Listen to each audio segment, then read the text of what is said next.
will finally be named Wimbledon champion. And isn't that a change from past years? It's no longer Pete Sampras adding to his monumental collection. Today, it's Goran Ivanisevic, a three-time finalist, and Patrick Rafter, last year's runner-up, walking onto a center court that is filled with a different brand of tennis fan today.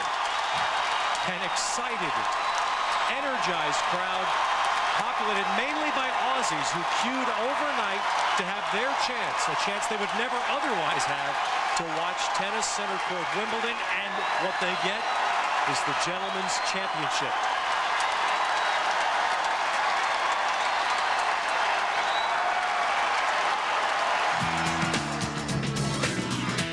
Goran Ivanisevic, a familiar face at this stage, 3 times a finalist, never a champion. His game reborn this fortnight, he stands tall again.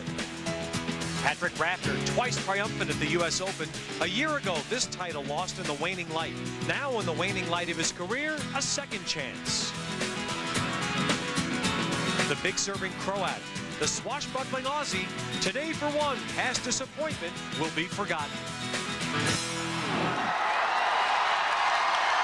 On this Monday at Wimbledon, it's an open house. They threw it open to public seating today for just 40 pounds, and a raucous crowd, an uncenter court-like crowd, is here to watch the men's championship. With John McEnroe, Ted Robinson, glad to have you with us for the coverage here on NBC. You know, could you imagine what this would have been like had Tim Henman had this support? Well, do you think maybe that's exactly what I was advocating the entire time we were here, and maybe they'll learn a thing or two. I mean, here's a chance of a lifetime for these folks who would never otherwise get that chance, and they're already 3 times louder than they ever were for Henman.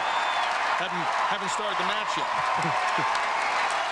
Goran Ivanisevic, a remarkable story. He's the first wild card entrant ever to play for a Grand Slam championship.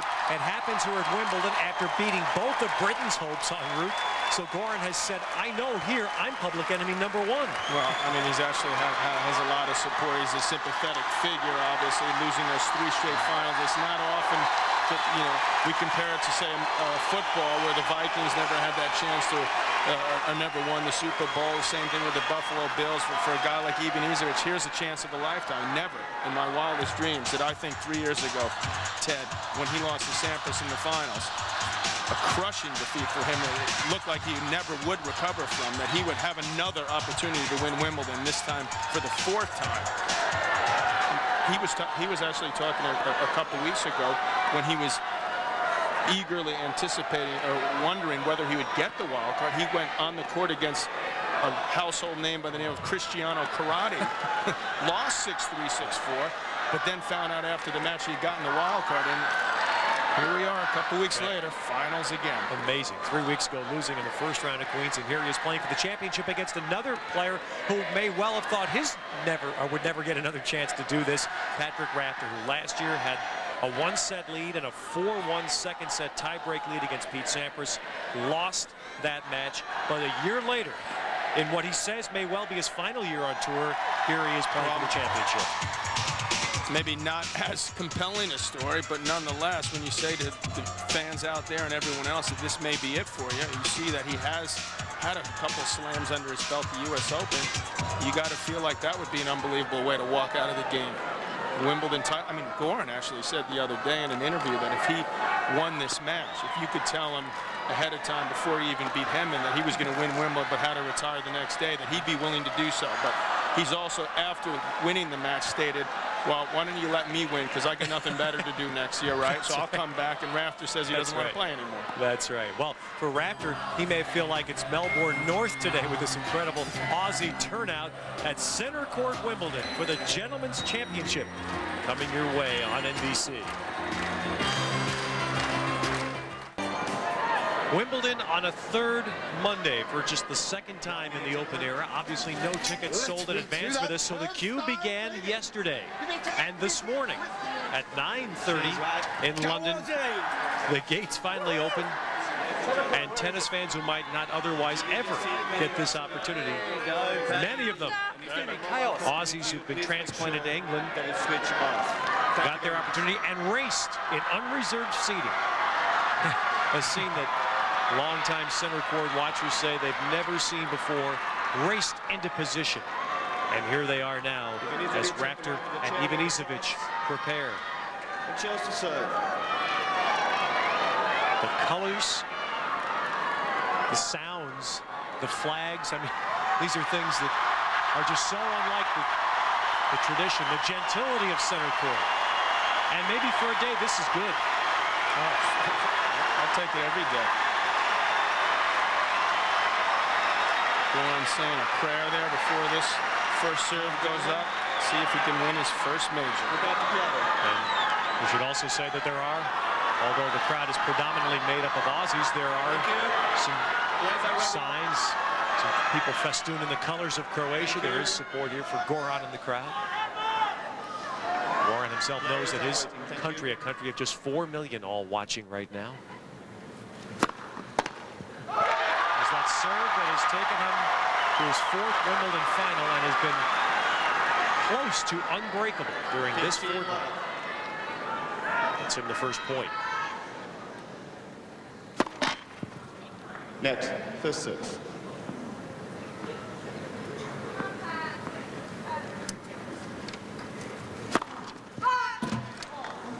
John, I think the question for Ivanisevic, this is the 4th straight day that he's gotten out of bed ready to play a match.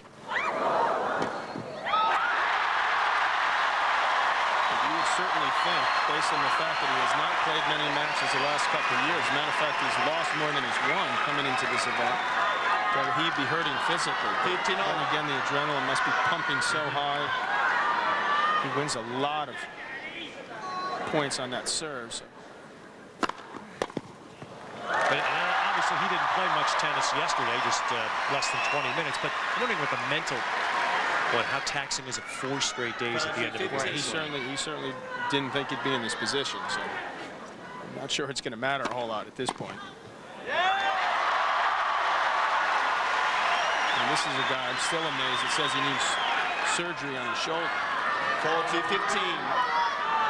He's averaged better than 30 aces a match at Wimbledon. It's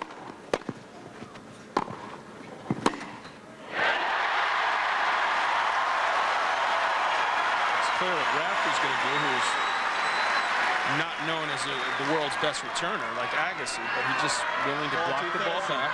Just try to get a chance at a pass. Simple as that.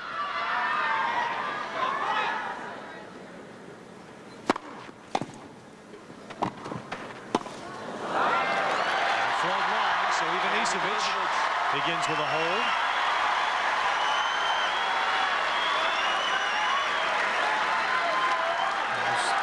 It all started. He had an easy first match. He played a guy more comfortable in clay. Roddick is where people started to take notice. Ruzetsky's had an incredible record against. Safin, he served unbelievably well there once again. And he was so close to defeat against Henman, but pulled it out. There you see him beat both the Britons who were given a chance, Ruzetsky and Henman. Ivanisevic playing here from a wild card given to him by the All England Club. Came into this event at 125 in the world.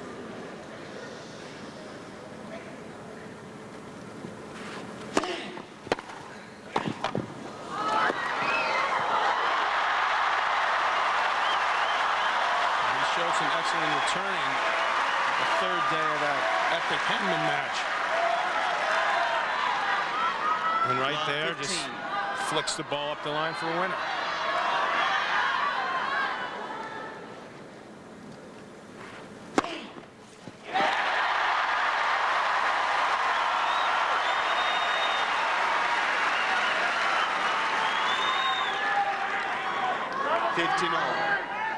Rafter will get some aces, but he's obviously looking more for placement, following up with that volley. That really is just about the best in the world. Scoop that one wide there. Would you say, is he just a touch better at this than Henman? I'd say a touch better. He's been in bigger situations more often, come through.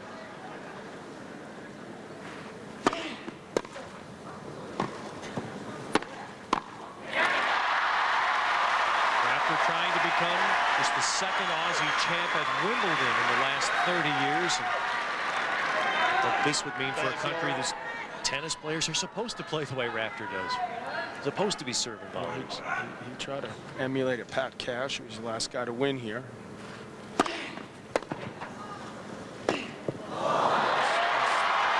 Obviously a bit tight right now because he missed an easy ball there. And here's Goran with the break point. Just took his eye off that ball. 30-40.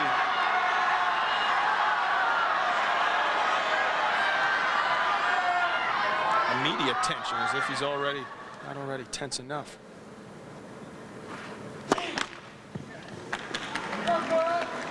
Thank you.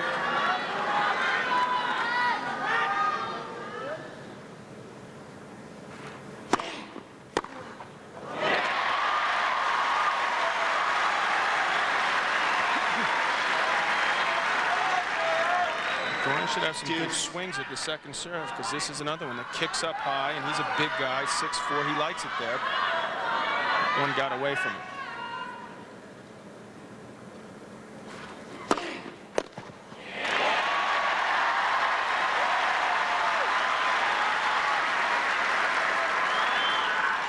Advantage, Rafter.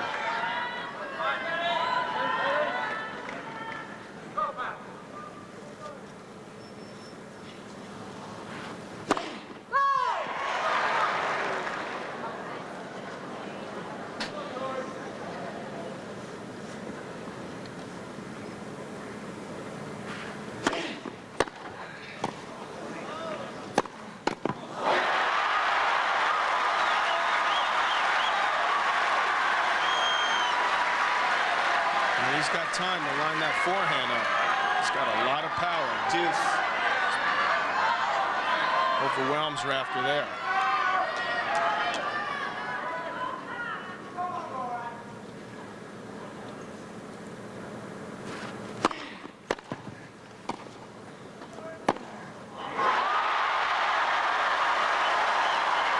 He's come roaring out of the gate. Once again, the low return. Rafter with the good half volley. It looked like Goran had caught it late, but no. Smacks it right up the line. Another break point.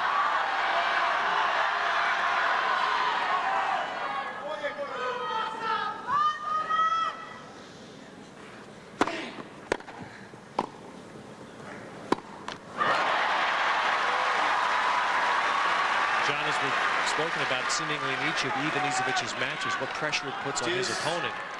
If you're Rafter, you think if you get broken once, that set's gone. That's right. It's just...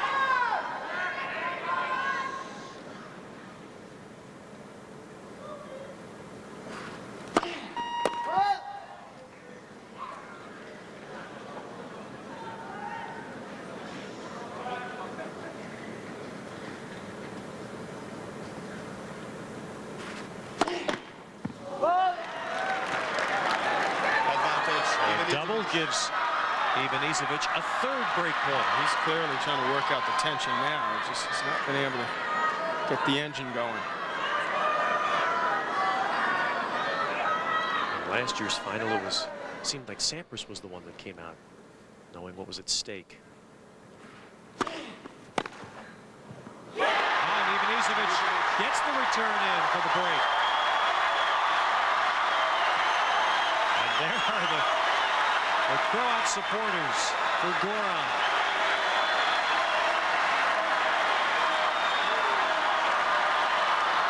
Doesn't hit the ball clean, but doesn't have to. He just takes a lot of chances. 2 games to love. Which is what he said yesterday, John. He said he went for his returns in that crucial game where he broke Henry. He went for them, he made them.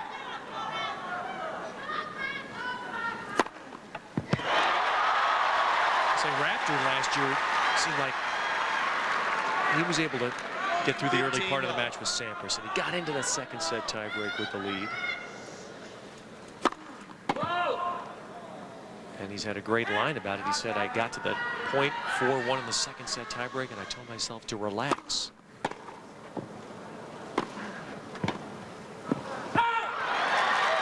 As he's admitted, he choked. He said, if I get in the same spot this year, I'm going to tell myself, choke, choke.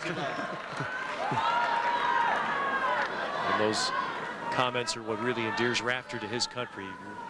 He embodies so much of what the Aussies feel their spirit is like, a great sporting nation. Australian cricket team has shown up after destroying England. That's like the Yankees walking into the U.S. Open.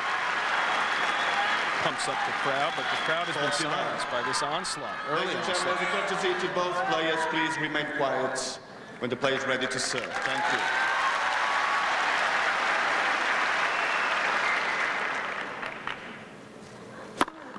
And Ivanisevic out of the gate, 3-love. The whole Agassi match from behind. He never led until 6-5 in the 5th.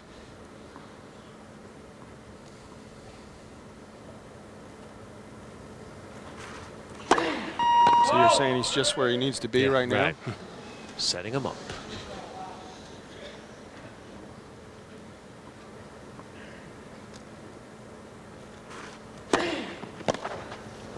Task today for Rafter, as it has been for every foe of Ivanisevic, trying to find a way to break him. Ivanisevic has only been broken 6 times in this Wimbledon, and 3 of them were in that horrific set he played against Tim Henman.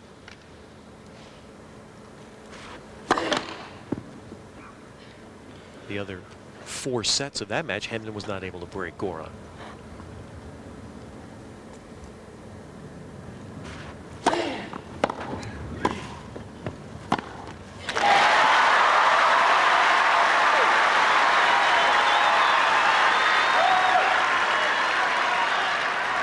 Looks like Rafter's finally going to get on the board here. He needs to take charge up there.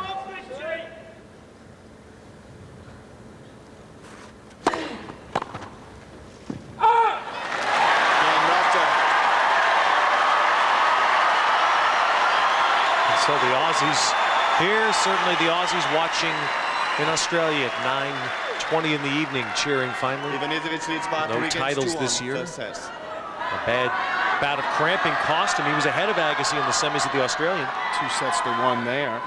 But this is a relatively cool day. That's good news for him. It'll be short points. It's not very hot. He doesn't have to worry about that. That's one thing he can get out of his head.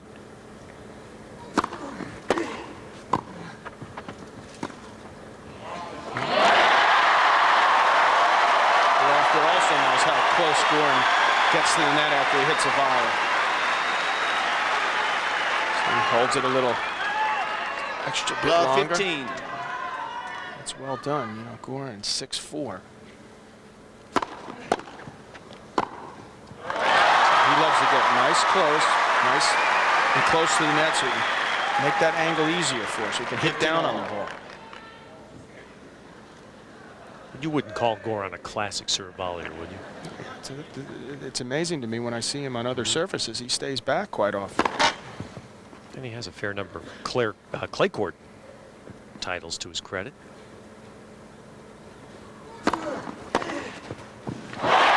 well struck. To me, his best effort he ever made was in the Olympics in '92. He won 3 5-setters on the clay and got to the semis and won the bronze medal for Croatia. Rafter is starting to get maybe a little bit of feel of that Goran serve, at least the second serve. Just hope that his first serve percentage is lower than normal.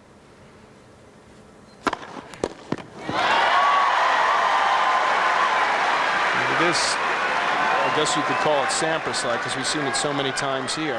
It's amazing how he just comes back and blows away an opponent with that serve.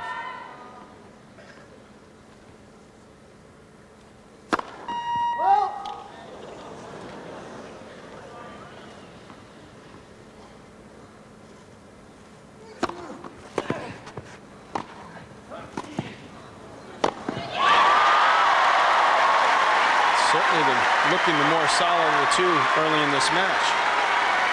Tight volleys, good returning. 40-30. Obvious huge serves.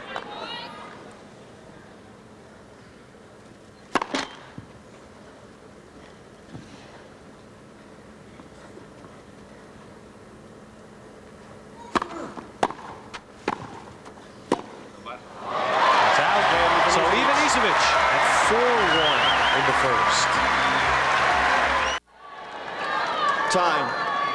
Lara Flynn Boyle and Jack Nicholson once again taking in a Wimbledon championship today in the Royal Box. Jack got a standing O when he stepped in the Royal Box. As he deserves. That's true. Very true. Every time I see him, I just want to order a tuna salad sandwich. Hold the tuna. Hold the tuna.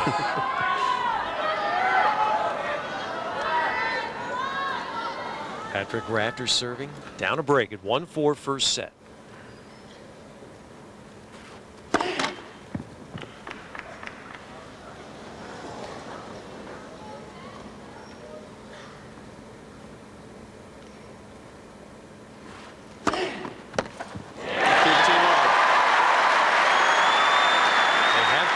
Once at Wimbledon. And that's the one match that Goran won. Spread it out. One grass, one hard court, one clay. Starting to loose it up now, get that touch back.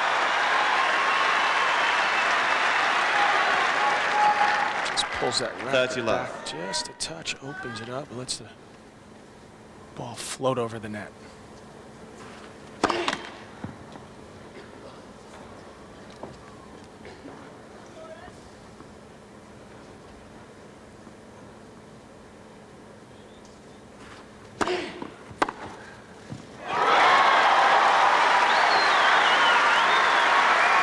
That's a bit of a problem for Rafter. He's like Henman, his second serve, he has a tendency to sit up 15. there. Goran, to me, that's his favorite play. I mean, he likes it up high, like a Todd Martin. He's very comfortable hitting returns there. It's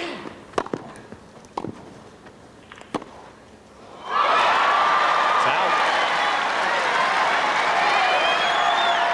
40-15.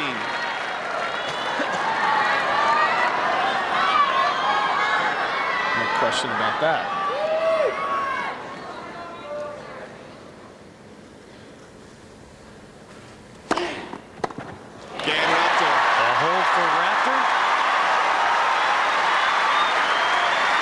Bud Collins will analyze today's men's final. Wimbledon.NBCSports.com. You'll also see post-match player interviews from the Wimbledon channel, all at Wimbledon.NBCSports.com.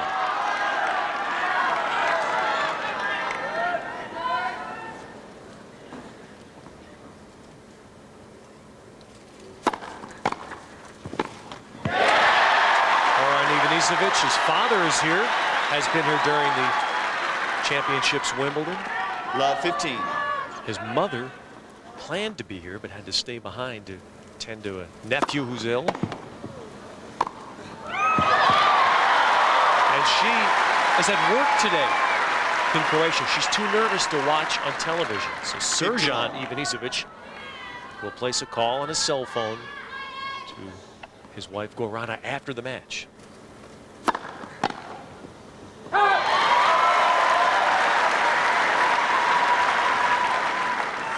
30-15. Nicky Pilic, too, was a big lefty back in the 60s and 70s.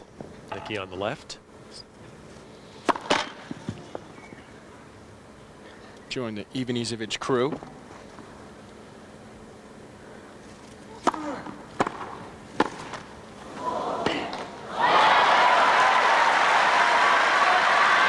Rafter's having a tough time relaxing right now. Just not gotten into a flow and rhythm.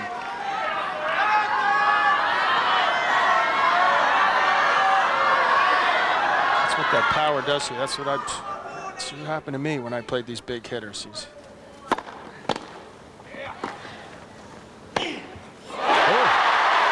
a little power of his own. Just go right at him. It's a play you don't see too often, but it's effective, especially when a guy is so close. I mean, he's looking to reach out 40-30 for a passing shot, either up the line or cross court. Certainly not expecting that.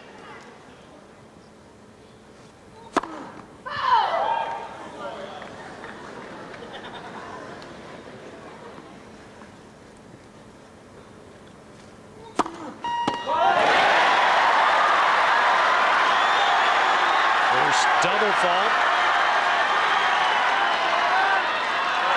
Dan says, no problem. Just cranked up the big one here. Pilic was the guy, by the way, that was the cause of the boycott in '73, where Stan Smith couldn't defend his title. There you go. Thank you. There it was. Davis Cup controversy. Jan Kodish won that Wimbledon. Ivanisevic. He crossed the picket. Yeah, he crossed the picket line. Right. What a horrible feeling to not be able to defend your championship. That's where you got to feel for Stan there. Players stood behind Pilic. A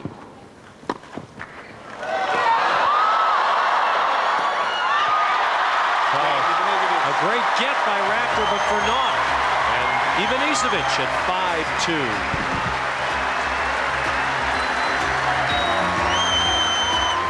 Ball change, please. Ivanisevic. The Gentlemen's Championship at Wimbledon for just the second time in the Open era, being played on a Monday. And this just wonderful crowd on hand. And as John McEnroe mentioned about a half an hour ago, we can only dream what this kind of support would have meant for Tim Henman, this atmosphere and his efforts to make the finals.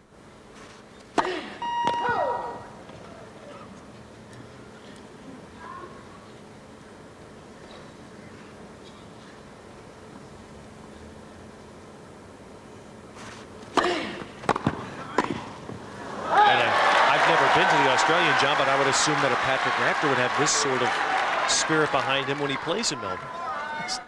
He definitely does. It just doesn't quite have the atmosphere of this place.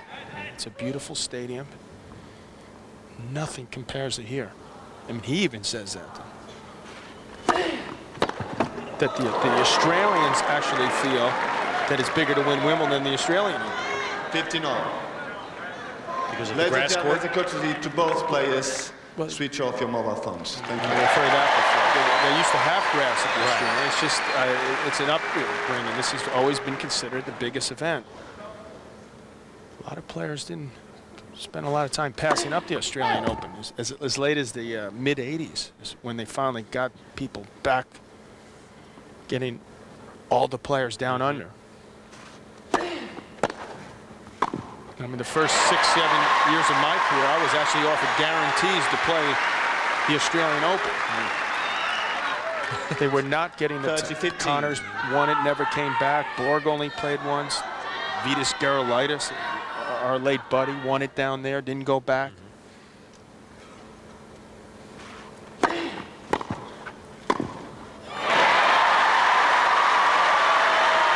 Rafter wants to at least make Goran hold.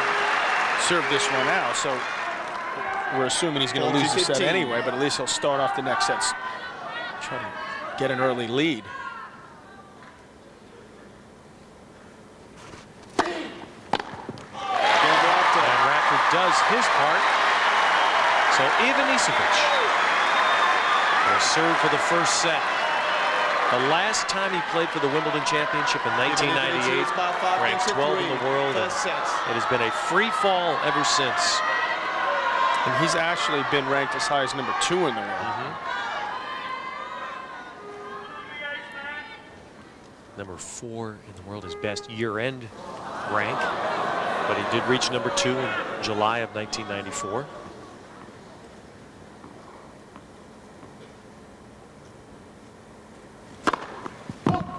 I guess that's like batting 400 in July. Yes, that's right. Not quite getting it done. But still finishing the year about 370, 380. In 1990, 11 years ago, he came here as an 18-year-old, unseeded, and made the semifinals. Lost to Boris Becker. I was actually with Boris last night, and he said that this guy, and he said this publicly as well, is the biggest hitter he ever saw when they played.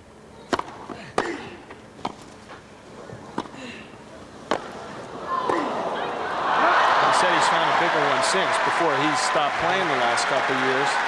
Although he's thinking about maybe doing something again, at least on the seniors, and maybe if he dominates there, who knows? Horses, that's good to hear. Well, It'd be great to see him he on said the court. he said Safin's now the biggest hitter he's ever seen.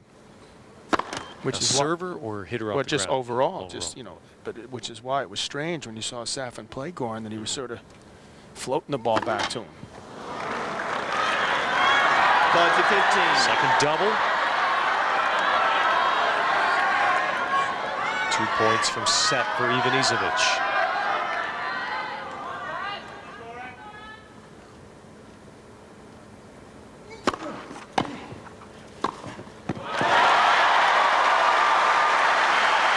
Athletically, he's very, very good. And he just closes in a hurry there and gives himself a couple set points. 40-15. Thank you.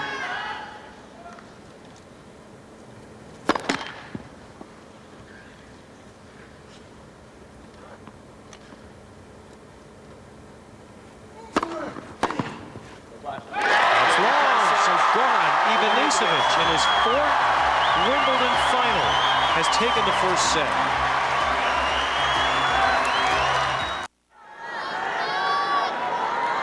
The most difficult Wimbledon for Goran Ivanisevic to play was 1993. It was the year after he made his first final. He lost to Andre Agassi. And the following year he came to Wimbledon just after the death of one of his closest friends, the basketball star Drazen Petrovic. In a car accident, Goran Ivanisevic was a pallbearer in his funeral. And he lost in the 3rd round that year to Todd Second Martins. set, The emotions were just too much for him. Thank you.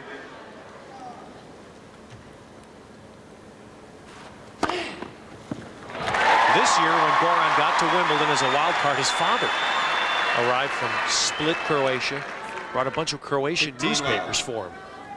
And as he opened up one of them, a poster fell out of a newspaper, and it was a poster of Petrovic. Good volley there by Rafter, and Goran said it struck him like a bolt. He hung the poster up on the wall in the apartment he's staying at here in London, and that has been his inspiration during these championships.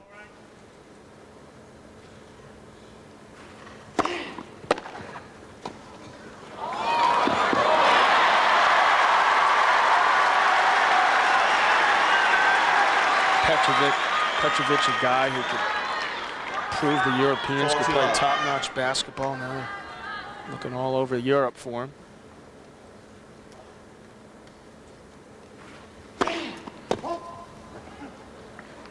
That's a way for you to appreciate the moment more. Just happy you have a job like this and a chance to be out in this center court at Wimbledon. Boy, does it make it easier. 40-15.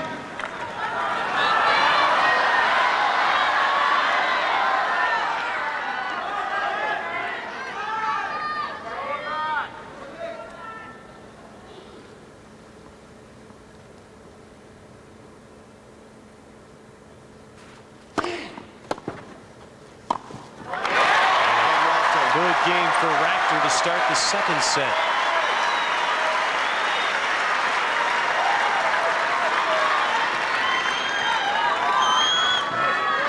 First It game. would appear that Rafter was having a pretty good day as well, but it's that one weak game on his serve that cost him. Goran is not serving as high a percentage as he's been throughout this tournament, so sooner or later Rafter figures I've got to get my chance. And a lower ace count, just 3 aces in the first set.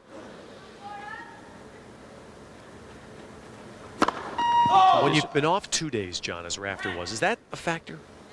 Do you get in a rhythm of playing every other day? You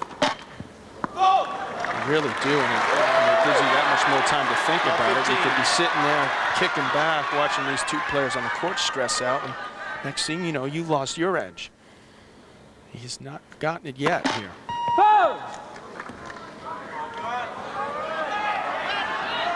He's shown no emotion, Rafter, really, so far. Net. Second service. And that's saving Goran a double fault for the moment.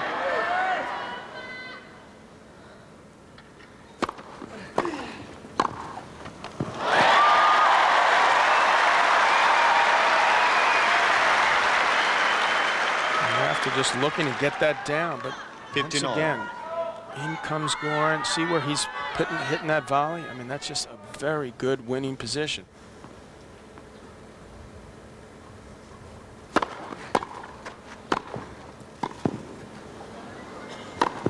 Same ball.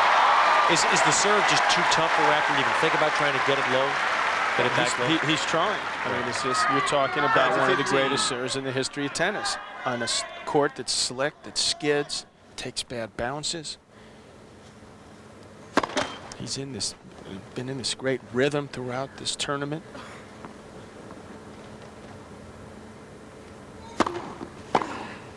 There, Rafter got a good look at it. That's one where Goran's looking to hit it into his body, so if he can just move away or touch, that ball actually spun just where he wanted it.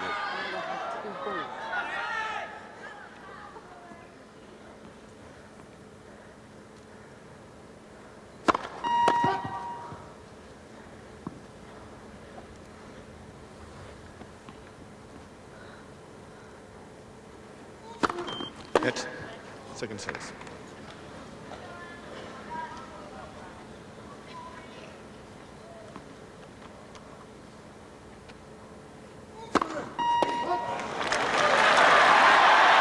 Chance again. And with this tremendous Aussie contingent trying to boost Rafter, here's his chance to show some emotion.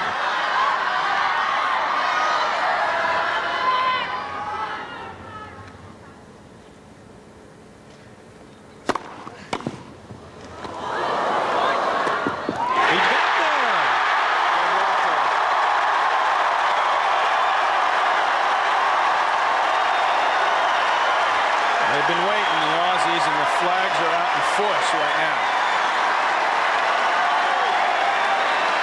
He gives such a great effort when he plays Rafter. He's an excellent athlete. Just on the run. Just Rafter leads by 2 love to watch that second sets. go by and make a match out of this Wimbledon final. He's very much like Agassi, isn't he? That fitness and hard work has always been the most crucial part of his regimen.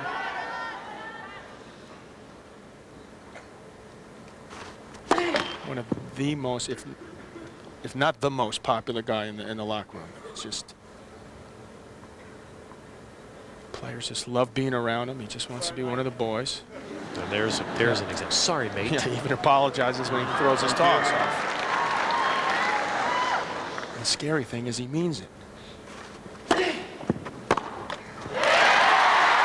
he's a fighter and a competitor. Rafter is on the court, but he's got that great Aussie trait of being able to forget the fight when he walks away from the court. And that's why people love him so. Maybe that's what happens when you've been one of, what, 9 children? The 7th of 9.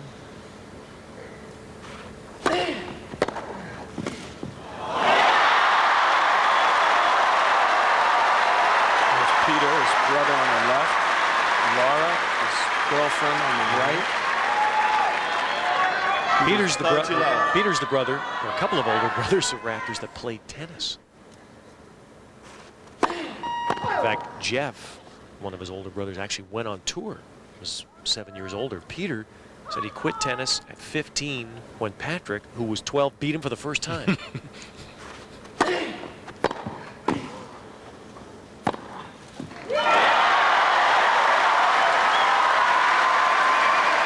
Turns out that could have been the wrong move. I mean, maybe he didn't realize how good his brother was going to be. That's not such a tough loss. 30-15. I know what it's like to even lose to my younger brother just in practice. That's a rough one.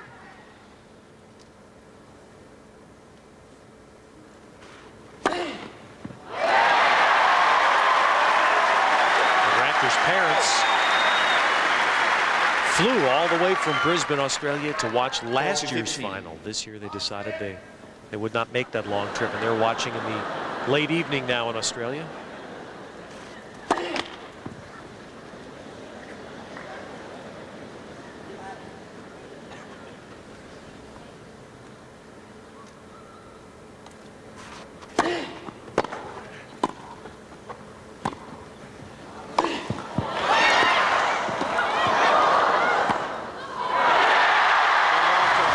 suddenly Rafter is back.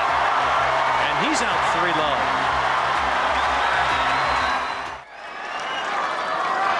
Aussies watching everywhere today. One of John McEnroe's former doubles partners, and one of the greatest doubles players of all time, Aussie left-hander Mark Woodford.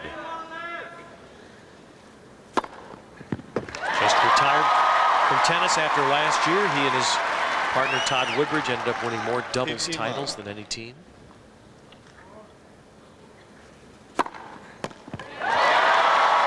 I actually lost him a couple times in singles, Ted, because I thought he reminded me too much of Laver, my idol. Redhead. 6 times.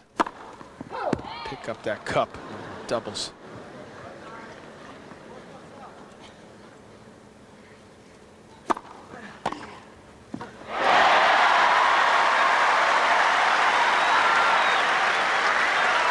Well, this is a little bit like Rafter's match with Agassi. And they stormed out. First set, quick. Rafter got tough.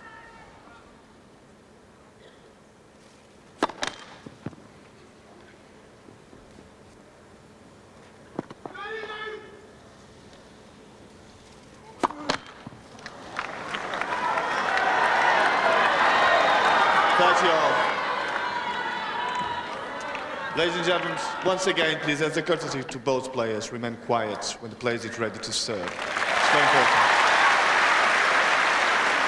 Jorge Diaz in the chair may end up making that announcement a bit more often today.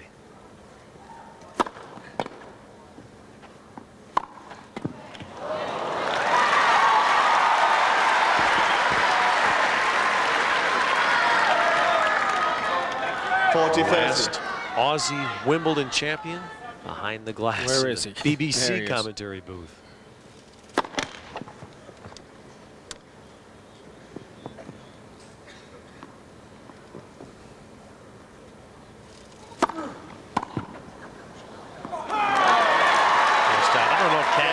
Realized he was going to start a trend, but he really was the first champion to climb up in the stands, wasn't he? Give his old man a big hug, and now it's something that you're actually surprised if they don't do it.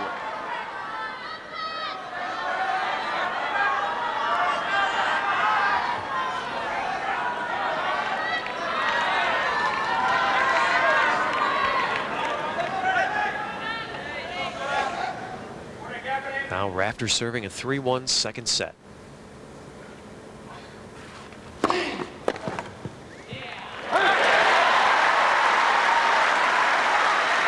There's a guy that's helped Patrick Rafter quite a bit, among others.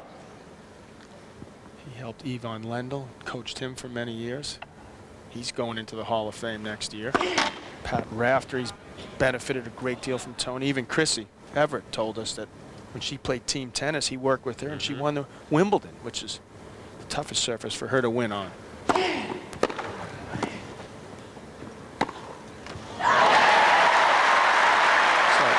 If Rafter does stop playing, all those other players start giving this guy love.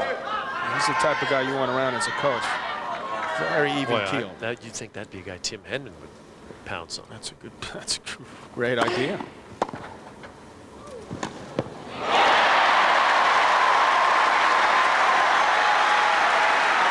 You're onto something there, Ted. Now Rafter's gotten going. Now he's in the flow. And improvising away. Easy game here for him. And he does finish it for 4-1 in the second.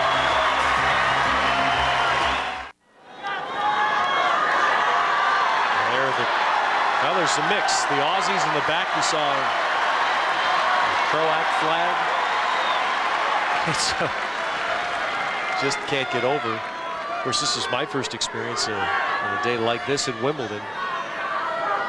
So renowned for its gentility, its quiet. And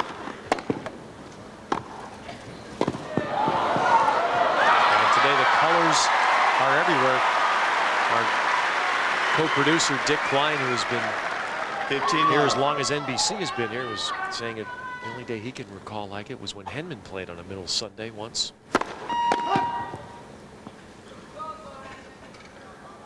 We want to wish Dick all the best. He has told us that, like Rafter, this may well be his last Wimbledon. Maybe if we tell Rafter that, he'll reconsider. Bring Dick back. Dick will reconsider. 15-all. It's a long run. Dick Klein has been an incredible fixture and a wonderful presence for NBC through nearly 3 decades here at Wimbledon. 30-15.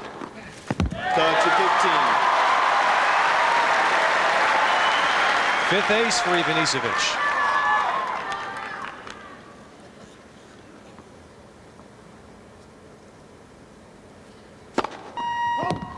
Remember, he served 12 aces in the completion of the 4th set, about half a set, against Tim Henman.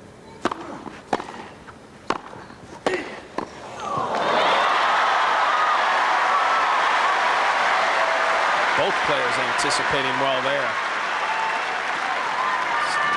This is such a 40-15. good, excellent winning position where he's volleying from. And athletically, he's always been one of the best. There's an ace, so 2 in that game for Goran. He holds. Ivanisevic playing in his 4th second set. Wimbledon singles final today. The Aflac trivia question: who has lost the most men's singles finals without ever winning it?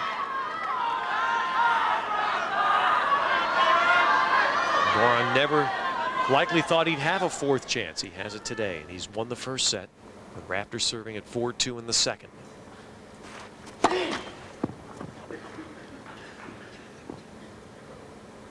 Six months ago, Goran Ivanisevic flew 24 hours to Australia to play in the qualifier to get into the Australian Open, and lost in the 1st round. And he said that is the low point in his 2 years of struggle. That was the bottom. 6 months later, he's playing for the Wimbledon Championship. How does that happen?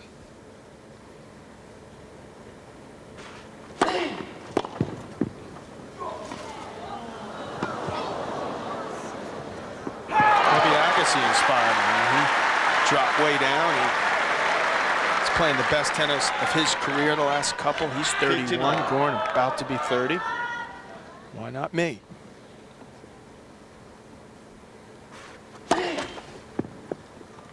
But it wasn't like he had found form either coming into this event. He was 9-11 coming into Wimbledon for the year. In almost every event he played, he had to get a wild card. He says he was prepared to play the qualifying here if he hadn't been granted a wild card. 30-15.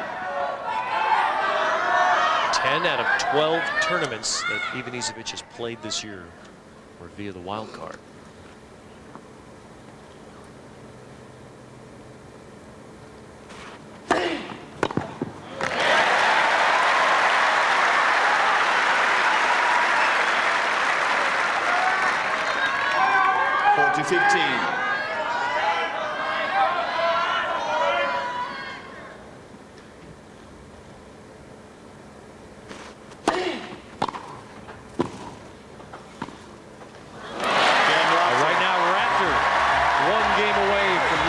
This championship.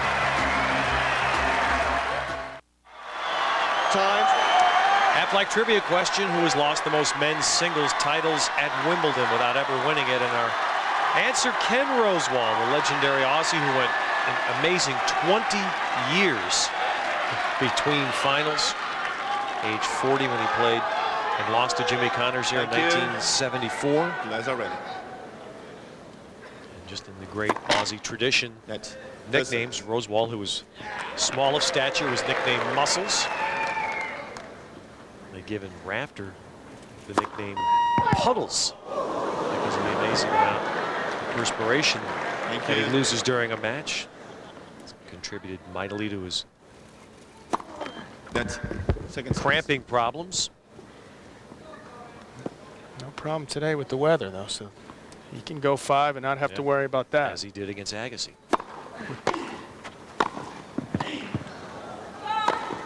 Goran, same spot here that Rafter was in the 1st set. Wants to make Rafter serve it out. 15 love.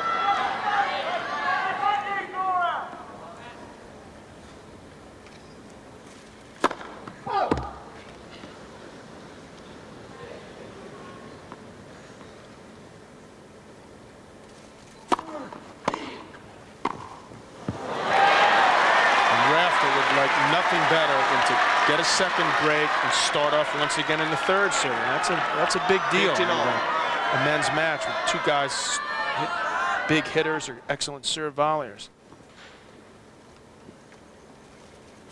Ball flying on Goran. The new one's just a little smaller. They're going to go through the air. Touch more quickly, but also they're tougher to return when they go in. Are they heavier as the years have gone along? They've tried to make them, the answer is yes, a little bit heavier. We're talking minute amount, and they're considered pretty heavy balls here at Wimbledon.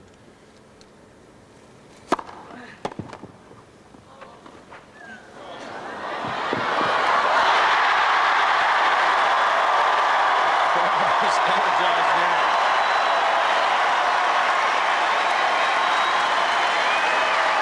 There's that athletic ball. I mean, this is a good shot that Goran hit. He disguised it well. Rafter, after slipping, still comes up with a big play. Thank you.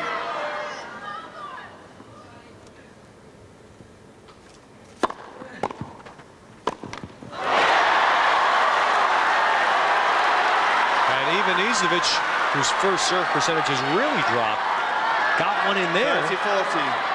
and lost the point. Here's Rafter, his chance, set point, level the match. Thank you.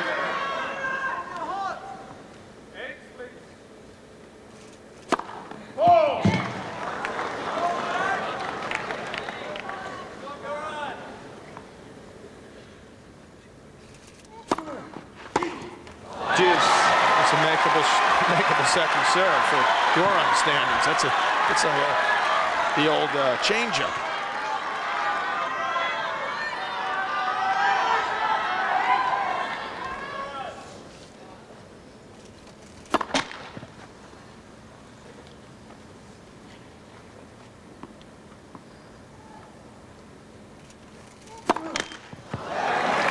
His serve, John, is just not what we've seen.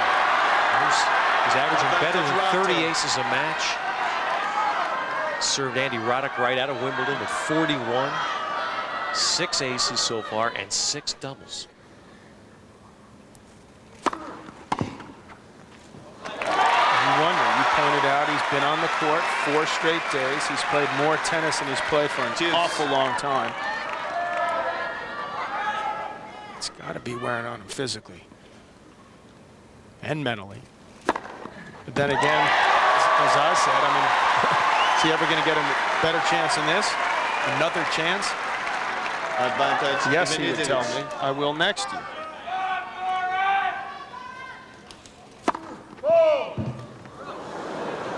After I win this for the first time. That's second service. I felt bad because he was gotten on me here, Ted, in the last couple days. And I called him one-dimensional. He's a guy that I've always been, to me, a big fan of. I've always loved his personality. Well, one of those splits came out yesterday, and he was using you as some motivation. Well, if that's what it takes, I'll suffer the consequences. His English was very clear, though. We got the meaning. Yeah, he wasn't too thrilled with my support of Henman.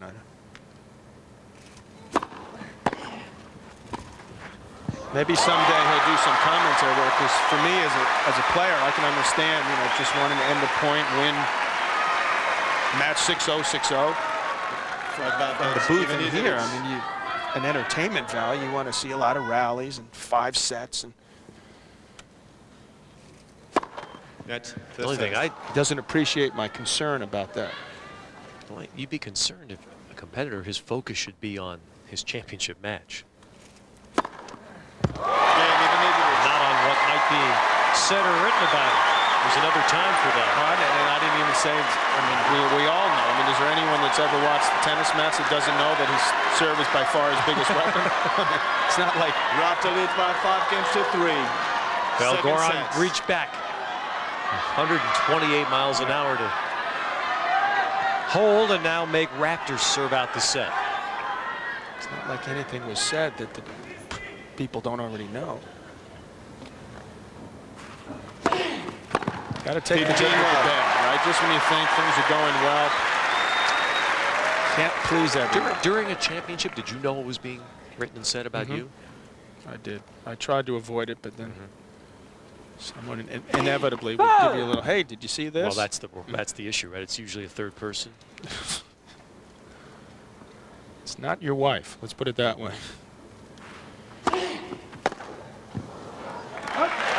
2 points now from set for Rafter.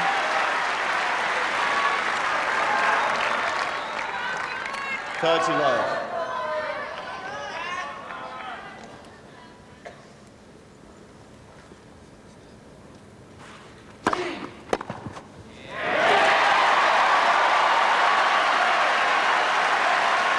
Crowd is going to erupt big time. 40 love. Rafter levels this match at 1 set all. There they go.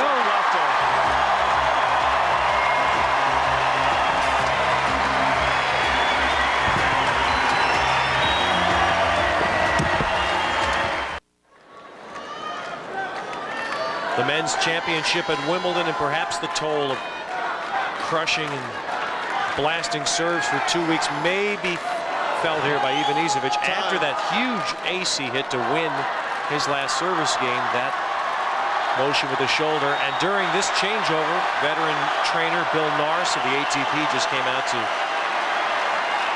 Can't we show a picture of that to give Bill a little airtime?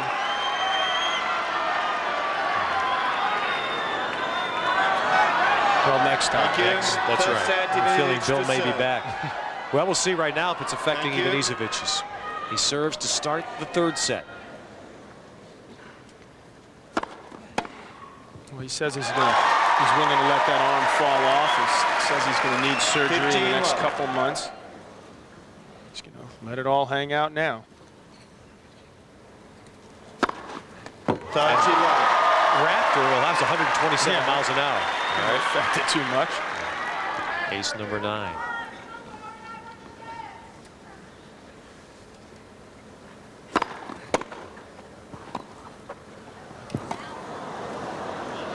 Well, that's well done by Rafter. Oh, he missed the duck.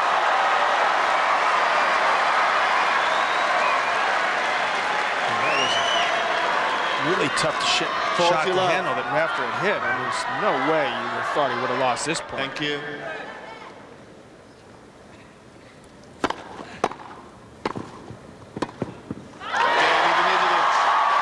Ivanisevic serving what appeared to be at a good form there to start the 3rd set, just over an hour into the match, the official Rolex time at Wimbledon.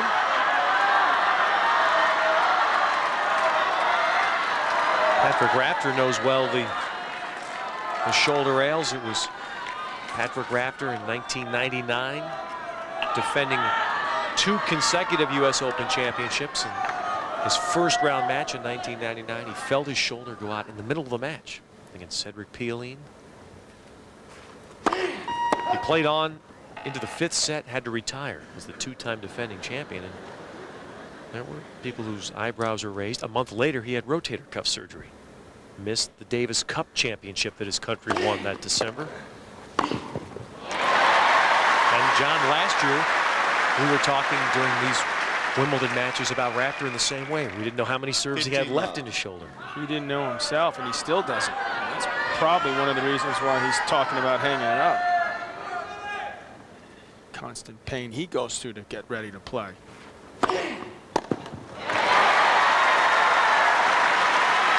Constant but bearable, especially when you're in the finals and in a potential winning position here. Set all.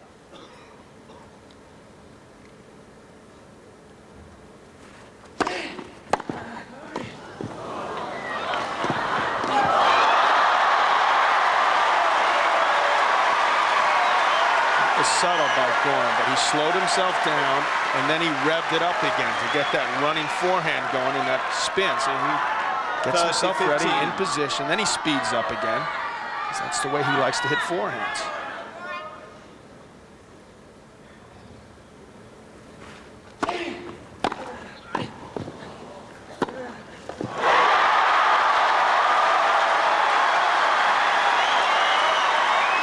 Got a two-handed backhand. That's the way you want to hit it. See? His knees nice and bent. He's got that weight. He's stepping into it. And now suddenly what appeared routine is getting tricky for Rafter here this first service game. Boy, he hit that well. He knew he had to take a extra big swing and put something on it. See what happened the first time he served, he got himself in trouble.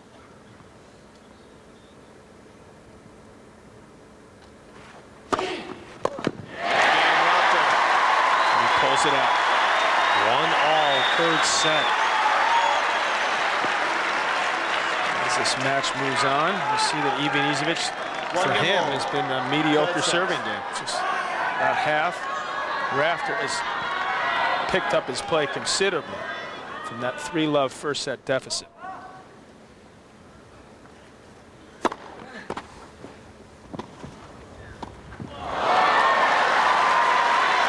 What did I do there, Rafter? Could have won that any one of a number of ways, and I picked the hardest one.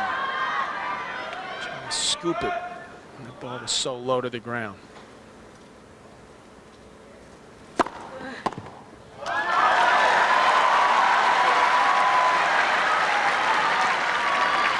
Love.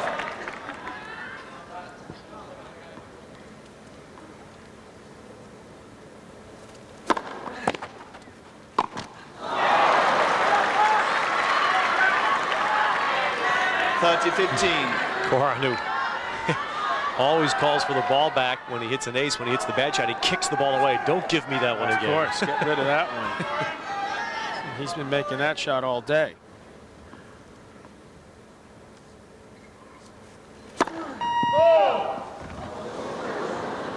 That was the type of ball he missed against Henman, where he went on that awful run. Follows it up with the double. Now it's Rafter's chance to see if he can put the heat on. And again, that ratio not good. 9 aces and 8 doubles for Ivanisevic.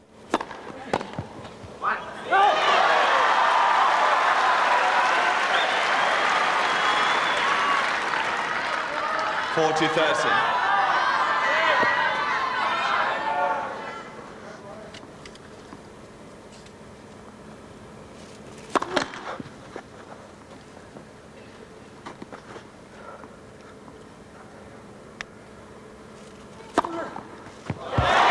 There's an ace when he needs it. So Goran back to serving well to start the third.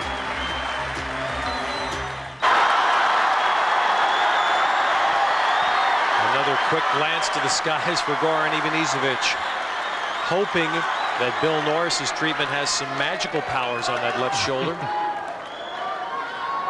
Goran wincing a little bit on that rub.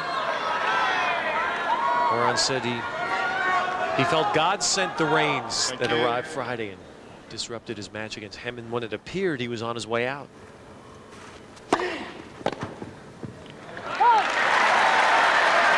Lost that third set 6-zip. 2-1 Henman in the fourth. A tight call went his way. The rains came down. He had that chance to regroup. But he did tell Bud Collins yesterday that if he could make that deal, if I could say a Wimbledon championship today and never play tennis again, I'd sign the paper.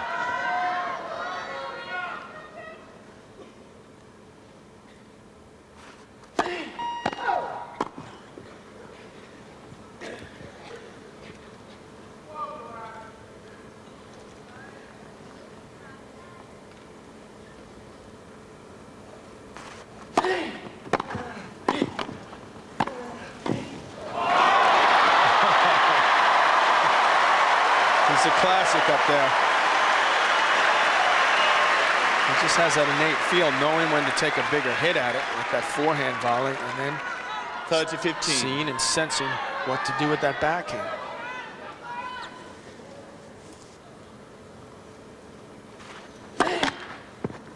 And the toughest part of all, actually doing it. Thank you.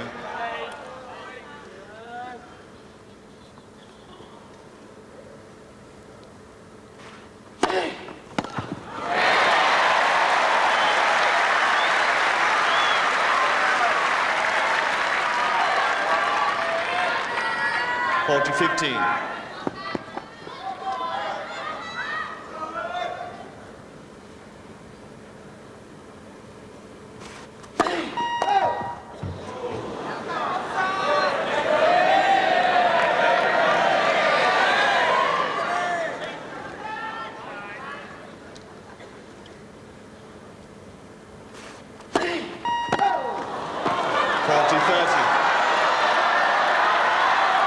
Double.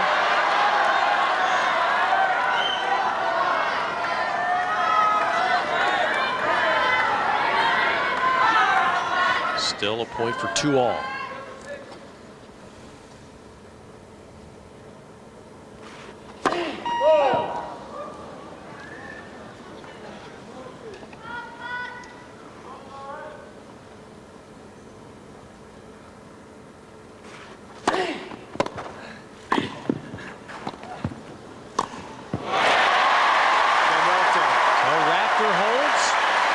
Serve in the third, 1 set apiece. This weekend, NASCAR back on NBC, and for the first time ever, NASCAR is in Chicago. On Saturday, it's the Busch Series, the up-and-comers in NASCAR at 3:30 Eastern. Then Sunday at 2 Eastern, the Tropicana 400. Jeff Gordon and Dale Jarrett battling for the points lead all next weekend on NASCAR's new home, NBC.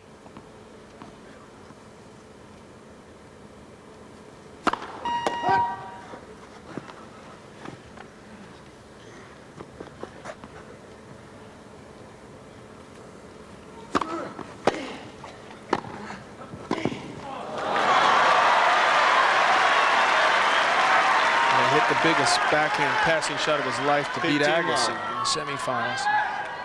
That's certainly the place that Goran wants to go. Oh.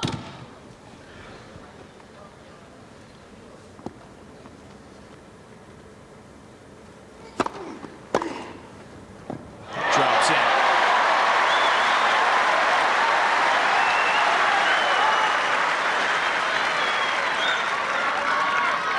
Still missing more first serves than we're used to seeing Goran miss. And it's given Rafter little confidence. Slowly, surely feels like he's getting better looks at these serves.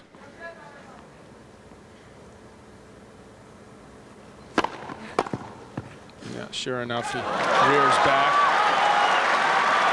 Tosses the big heat in. 30-15. For him, this isn't particularly good, but it's still very difficult to break him. It's only once in this match. And you almost have to throw the 1 set out against Hemman. It was such an aberration for Ivanisevic. And if you throw that out, he's been broken only 4 times at Wimbledon, these championships.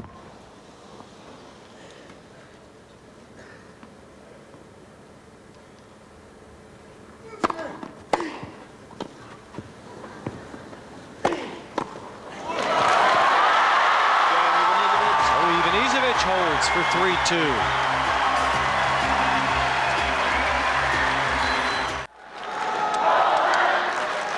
John, you mentioned earlier the Australians already treat Wimbledon as their biggest tennis championship, and here's why. A great tradition here. Over with those 2 Grand Slams, along with his 4 straight. He actually won in 61, 62. Took 5 years off, turned professional, and then the game opened up to the pros, and he won two more in a row, 68 and 9. And Nuke, Emo, Lou Hode, who they said on a good day may have been the greatest of them all for that period of a few years before his back went out on him. Newcomb's third Wimbledon was in 1971, and since then, 30 years now, just Pat Cash in 1987 has been a Wimbledon champ. Although others that have had chances, Rose Wallaby showed you lost 4 finals. Fred Stolle lost 3 finals here, 3 consecutive finals.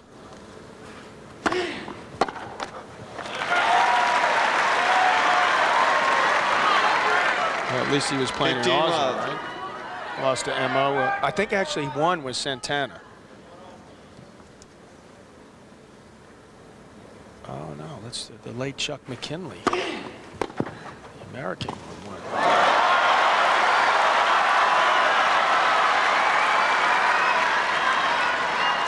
15 all. I don't know. There's something telling me though when you look at Goran and the way he looks up at the sky, and something is happening that is going to be memorable here. He's going to somehow figure out a way to pull this thing out, even if he serves 50%. Even if he doesn't hit as many aces. I mean, he's not having a bad day off the ground, actually. There you go. Especially when that second serve sits up there for him. This is just where he wants it, that pocket. Flick of his wrist. 15-30. Some pressure on Rafter.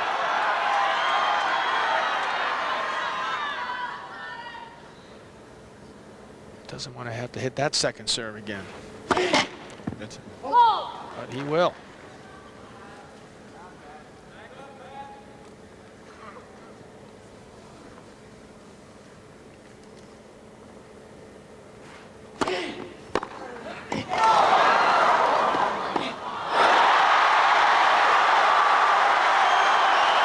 Sore shoulder and all, just taking his chances. Got himself a couple break points. He's made Rafter pay when he's tossing those kick second serves to the backhand.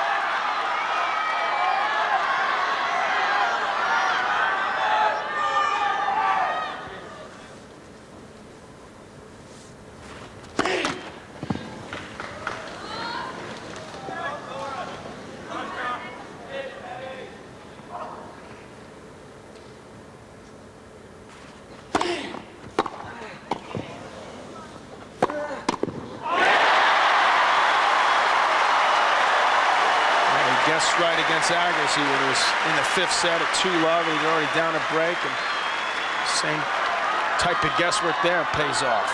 30-40. Saves one of the break points. Plus he had that great reflex volley at love 2, 15-40. Rafter did in the 5th set. Oh, that dropped in. And Ivanisevic has the break in the 3rd.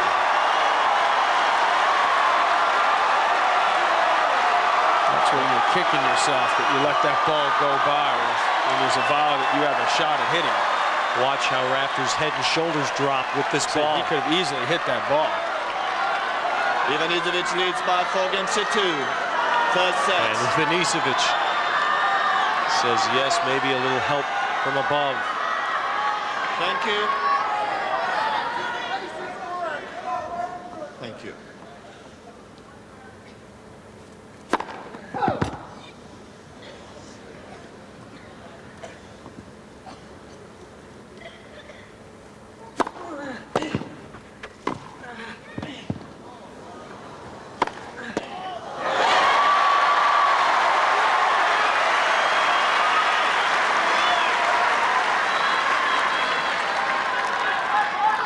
Well.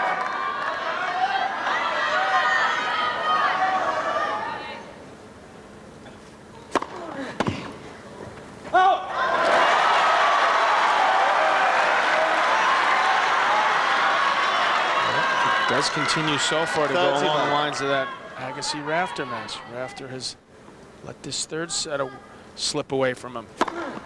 Whatever Bill Norris, the trainer's done to Goran's shoulder, has worked. Blasting again. 125-mile-an-hour race.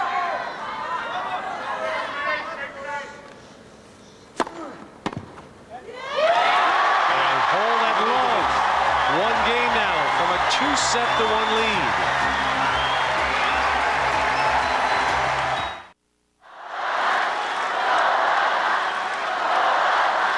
Now the Croats at center court again, making themselves heard. Country of only 4 million people. Time. He's won his share of events there, and that was the last tournament he won in Split, his hometown, 3 years ago. And Goran, who has taken his shirt off and thrown it in the crowd after 2 wins here to display an unfinished tattoo that he has on the back of his right shoulder. He said the tattoo artist got about 3/4 of the way through, and he said, I couldn't take it anymore. I just told him, stop. Is that ready? Thank you.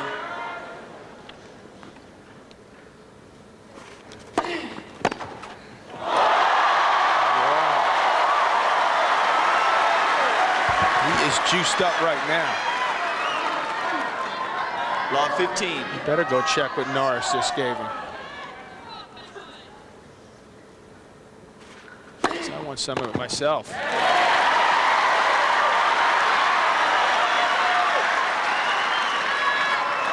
15 all.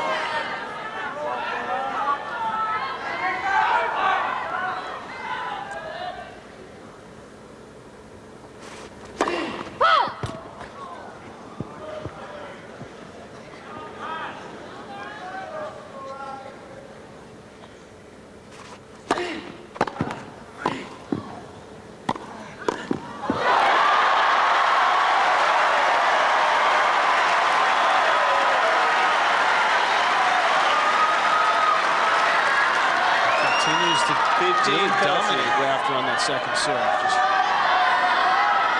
an excellent day returning.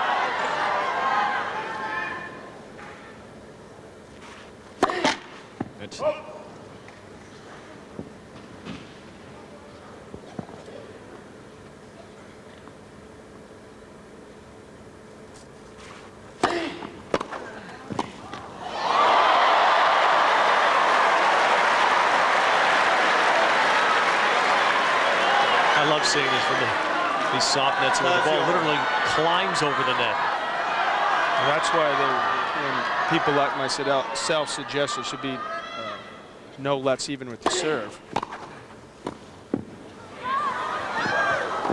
players sort of balk at that suggestion, particularly here, because there's no chance you're going to get shots that just gently go over the net. 40-30. Wind up those nets a little tighter, then maybe it would be an entertaining thought. Game Rafter. So Rafter holds third set in a row,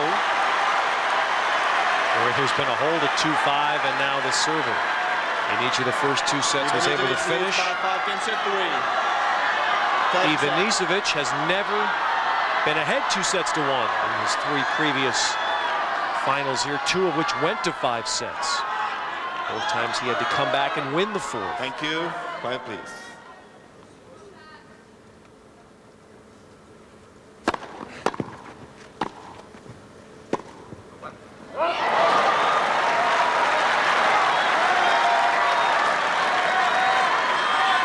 Love.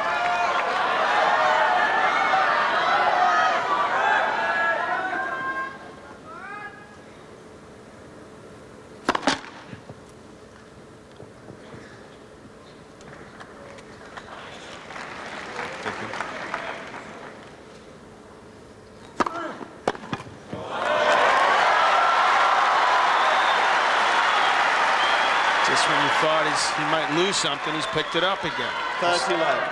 Hitting the ball harder than he's been hitting it the entire match. And going for it.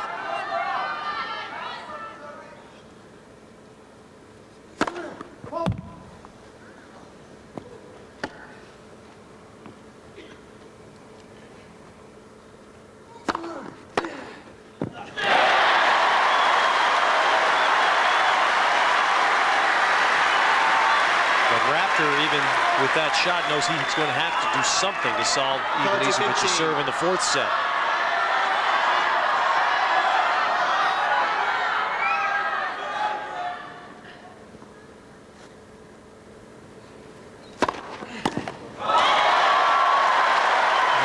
was starting to get some confidence on that serve. But no, slipped away now. 15. I'll take that ball, give it a little kiss. That's what he did. He went right to the ball and said, this is the one that's going to win the set for me.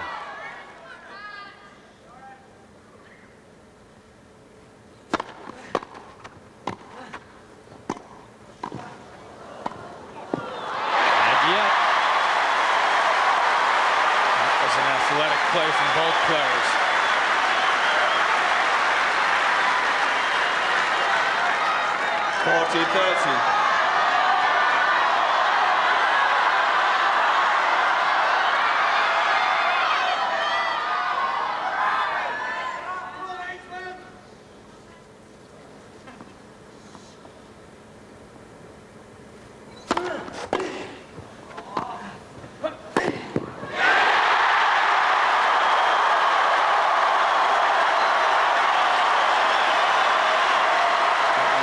He did get it was a running forehand that he flicked cross court. Goran leaning that way, and Rafter changes him up, goes down the line. Not out of the third set quite yet. And the Aussies here roared as if he had won the set with that shot, just to get it to deuce. And this is the demoralizing part of playing Goran. You play a great point, Advantage. he erases it in one swat.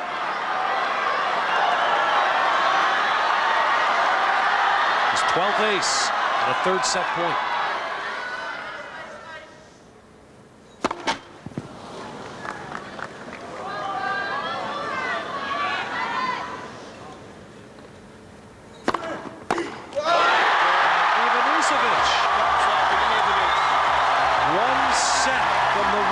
Championship.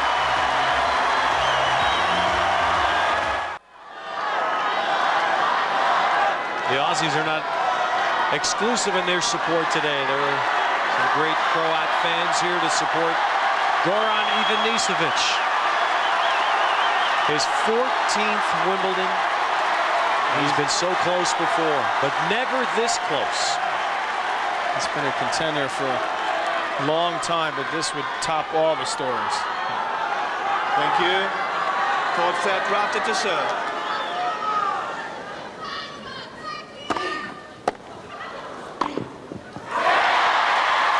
The Raptors still backed by thousands of loyal fans from Australia. They're a large contingent, particularly of college-age Australians that come to England to find work to study. But work and study for them has been postponed for a day. They're all here. And anyone that was in Sydney, Australia last September knows well what sports means in that country. It was incredibly moving to watch an entire nation freeze as Kathy Freeman won her gold medal. And Ian Thorpe went in the pool in the great 1500-meter freestyle race. And for 15 minutes, a nation froze.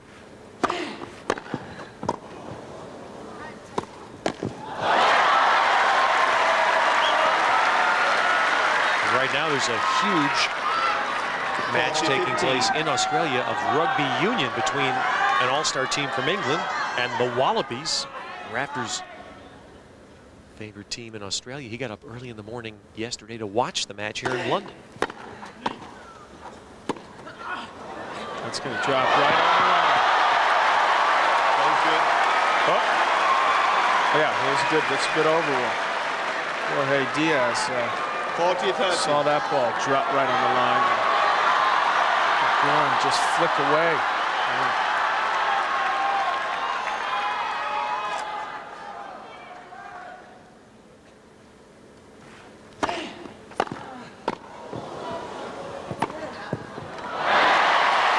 There, so Rafter holds to start the fourth.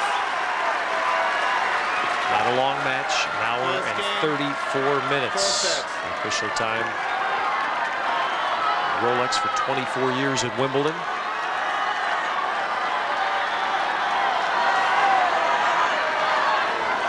And the only sign inside this fabled center court today. No Australian flags everywhere. Banners draped over the railings on this most unique Monday final.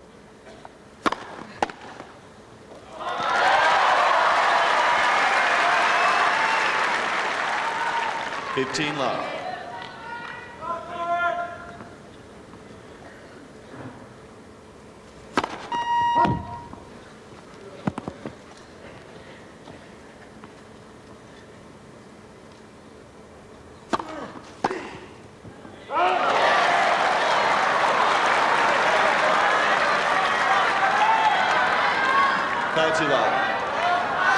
He's waited a long, long time for a day that is amazingly close to coming true now.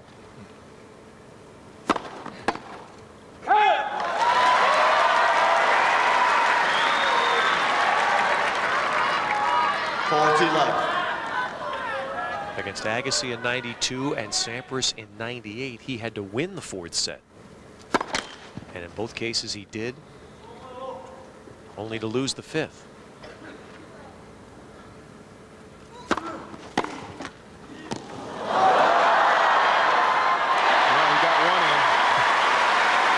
Between the legs. At least this time he was up 40 love, so he can afford to have a little fun out there.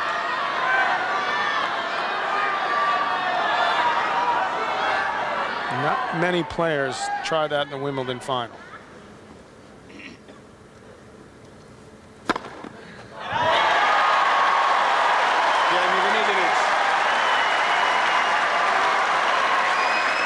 A 1-all in the fourth set. Bud Collins and Chris Evert look ahead to the top players on both the men's and women's side right now at wimbledon.nbcsports.com, plus post-match player interviews from the Wimbledon channel at wimbledon.nbcsports.com.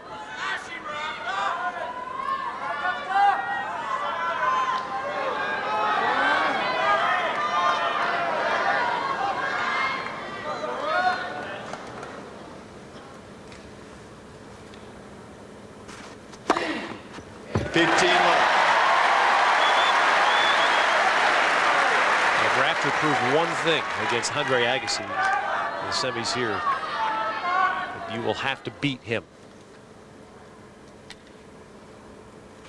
There weren't many moments until the closing in that match that you really felt Rafter was going to win.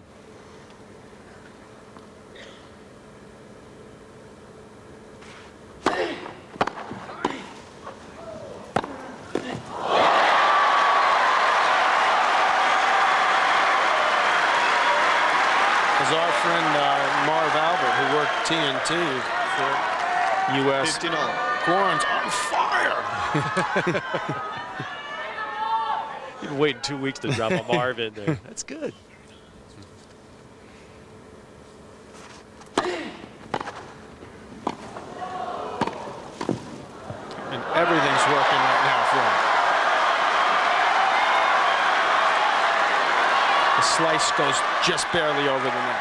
Topspin lobs. Power in the ball.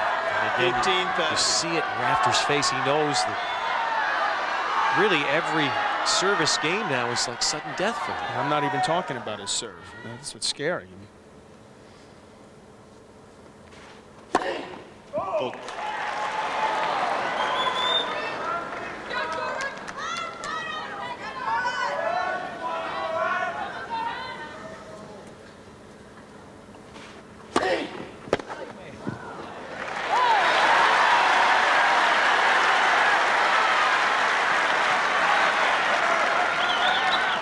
Wicked hop for Goran there, and you see Rafter, what do you think? He's getting almost 2 out of every 3 first serves in. That should do the job.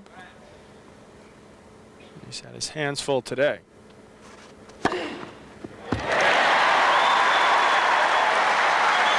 7th ace. 40-30.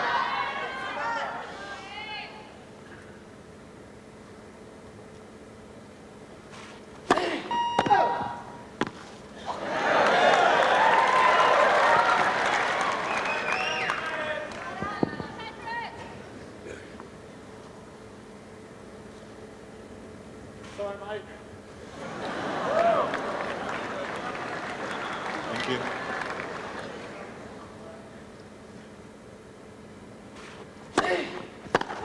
And Rafter with a hole early in the fourth.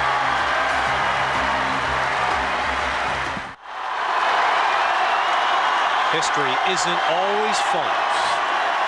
Goran's mad at me now. My producer, John McGinnis, is obviously mad. He's got to put that up. Thank you. The only thing Immediate stomach ache. the only thing that prevented a four-peat for John McEnroe at Wimbledon. Went on to win the following 2 years.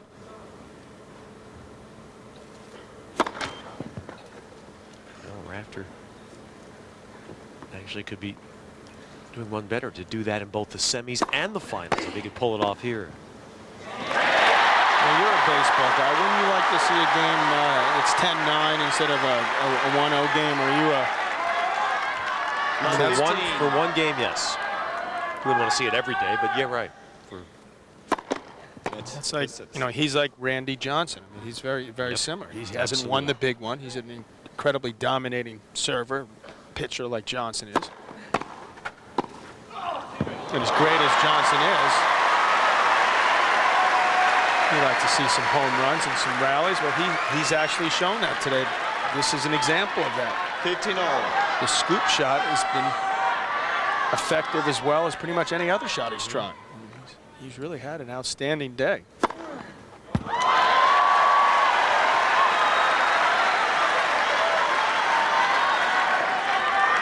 14 aces. 15.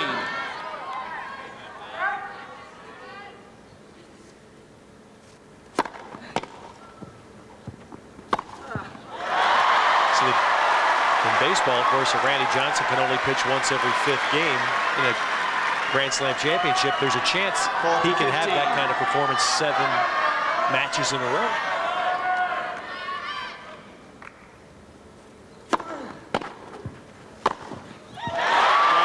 You know, I did some work for the British television, BBC. I'm just trying to build things up there. You know, Henry, British guy, hasn't won in 65 years. Here's the lefties and pulled it off. Norman Brooks. Way back now. Well, the last 3 there, well, Neil Frazier was a great Aussie as well, but Laver, Connors, McEnroe, that's some good run, but it's been a long time. That's it.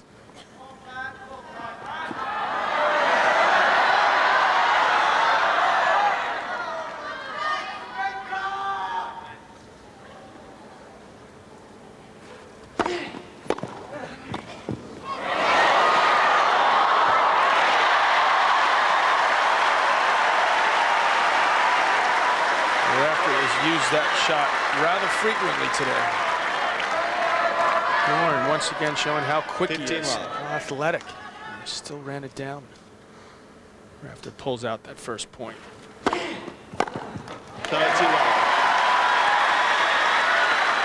fact, since your 1984 championship, Ivanisevic is the only left-hander to ever play in the finals.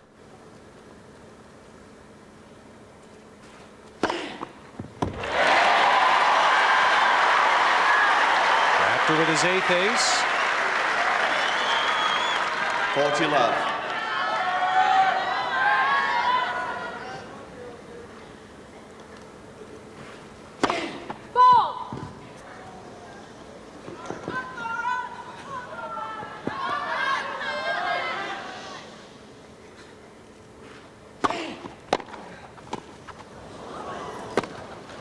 Great pickup by Rafter.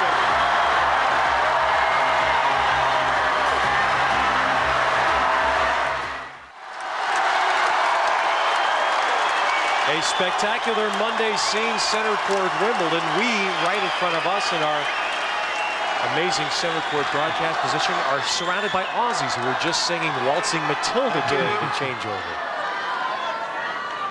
Quiet, please. Thank you. I'd like to comment on that, but Goran's about to serve.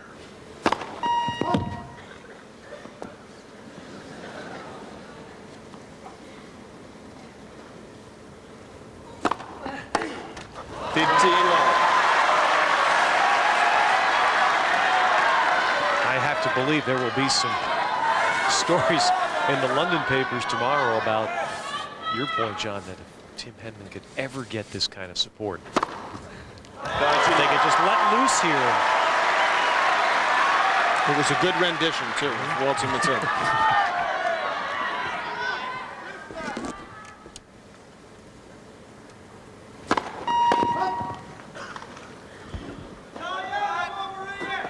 Thank you.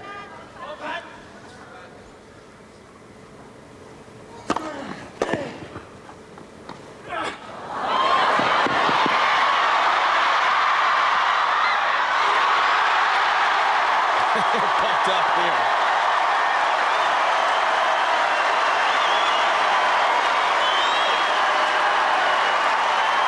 I think Rafter is dominated by the enthusiasm of this crowd. He's down 2 sets to 1, but they're still loving every minute of it. 30-15. And he's down in this game, 30-15.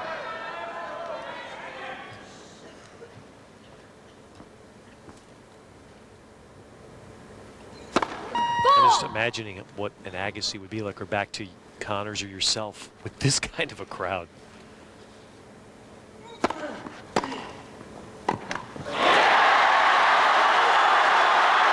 This is what the players dream about, to pick me up when necessary from the crowd and get that adrenaline just pumping big time.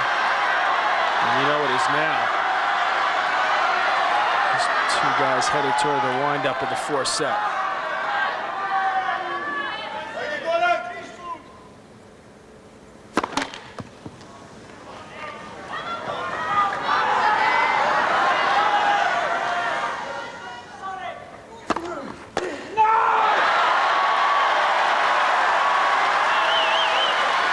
First real sign of frustration there, just total miss it.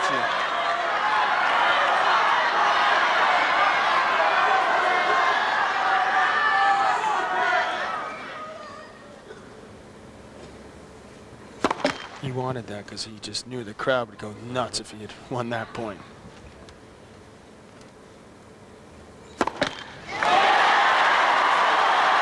Goran gives him a chance. His 9th double. Deuce. He definitely went for it all there on that second serve. 120-mile-an-hour second serve. He wanted to end that game right then and there.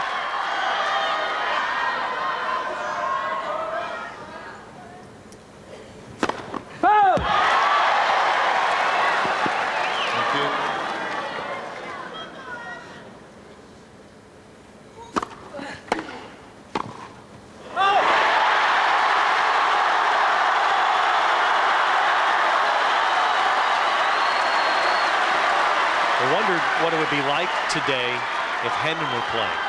Advantage Rafter. I mean, it's amazing. We have that exact scenario with an Aussie playing.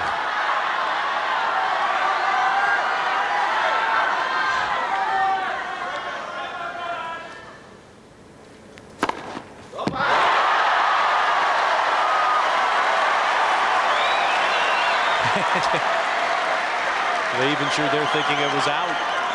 The Aussies did. Instead, it's ace 16. 128 miles an hour. That's his best bolt today. Solid as a rock there. Same pace that first serve. Advantage, Ivanisevic. Not very many hiccups today for Ivanisevic.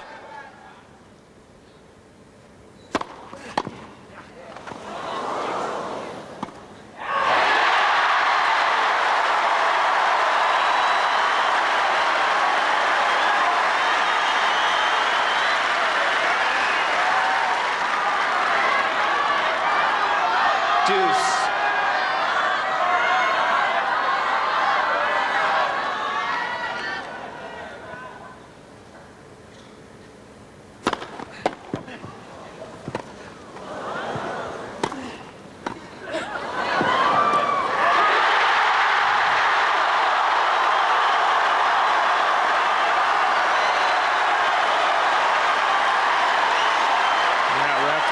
this one up.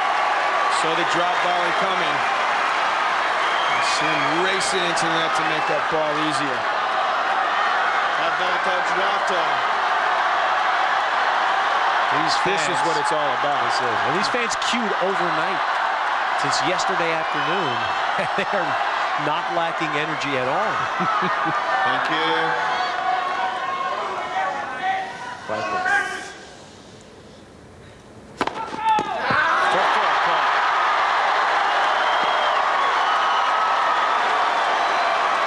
And now Goran fighting. So now a second serve.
That is a very tough way to lose your serve. I mean, how tougher can it be? A foot fault and then it looks maybe a tiny bit wide. Maybe. Thank you. Players are ready. And now Ivanisevic fights his own internal battle as Rafter serves at 4-2. A man from Split who has even joked about the split personalities, the good Goran, the bad Goran. He even has said there's an emergency Goran he can call on. Just better call them right here. Cool down. First serve. I think that was a great thing he did. He did a piece here for BBC where he showed those two personalities. Thank you. And he showed. We actually showed it. We showed it. But it was very well done, and for Goran, it was a great way to show that he can make light of that situation. That's exactly right, and also to make an effort to show some personality, what the game needs. Making the effort to do the extra mile. Get the great game of tennis back in the top of the sports page. 30-15. I wonder if Goran thought it was going to be easier after beating Henman and a whole country. I wonder if he had any sense that he'd be facing this kind of a crowd against Rafter. Once they got that old Monday start, we started thinking about those couple times where it was played Sunday, and then the time we came back to play the doubles, it was always massive amounts of energy. But I think this tops them all.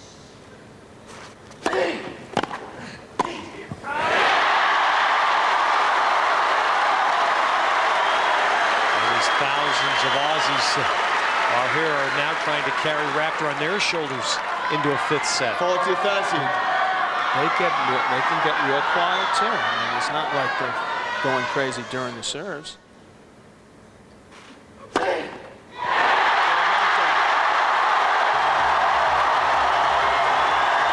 Ivanisevic fighting, trying to keep himself together as they're on the verge of a fifth set. Here's the second serve from Ivanisevic that caused the blow-up. As slow as we can get it, the best view we have of it. John, the question I have for you is, we always say chalk flies up. If you don't see chalk, is that the rule or the rule of thumb that It's not the rule, because they say they use what they call titanium pigment, not chalk anymore. So that doesn't necessarily happen these days. It does still a fair amount of the time, but not all the time.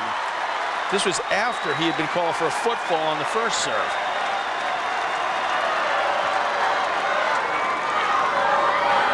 Thank you. So close, Ivanisevic, to this title that has eluded him 3 prior times. There was no, by the way, violation given to Ivanisevic for his tirade. I think that was very well done by Diaz, because that was tough enough. I mean, and Rafter was the first player after the Agassi match to say that Agassi was wronged with the code violation that Agassi received at the very end of their match.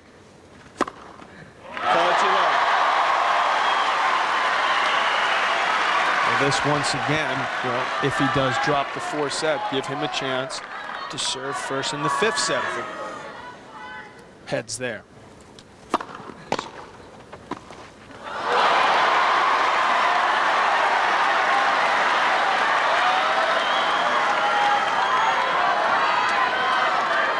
You notice whoever's serving first has been winning these sets.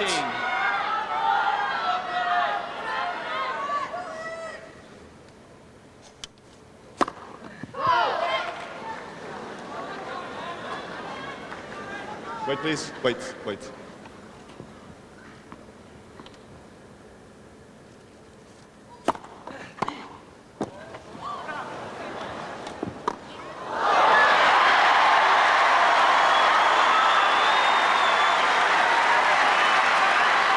Amazing how many players just fiddle with that.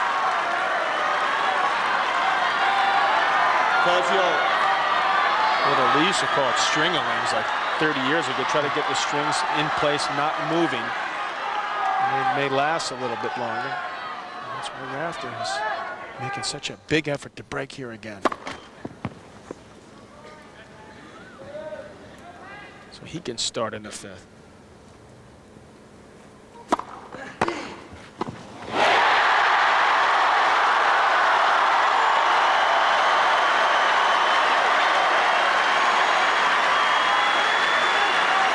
Needs 1 point to do it.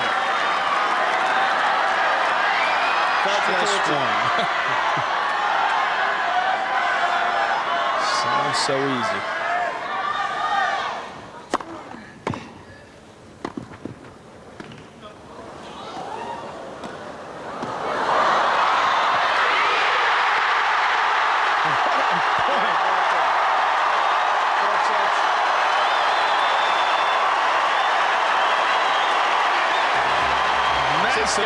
Touch there.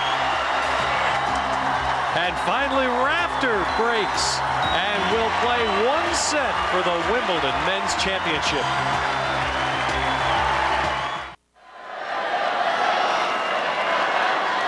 Just the 2nd time in the Open era that the men's final of Wimbledon has been played on a Monday. 10,000 of the 14,000 center court seats were put on public sale this morning. They queued up over 24 hours for them, and most of them seemingly have been gobbled up by Aussies. And this is what they wanted. A 5th set action. There is a Croat contingent here to Final set. cheer on Ivanisevic. And right now, that last sit down, a crucial one for Ivanisevic to Rafter to serve. steal himself for 1 Thank you. set. The 3rd time in his 4 tries he's had to play a Players are 5th ready. set to win Wimbledon.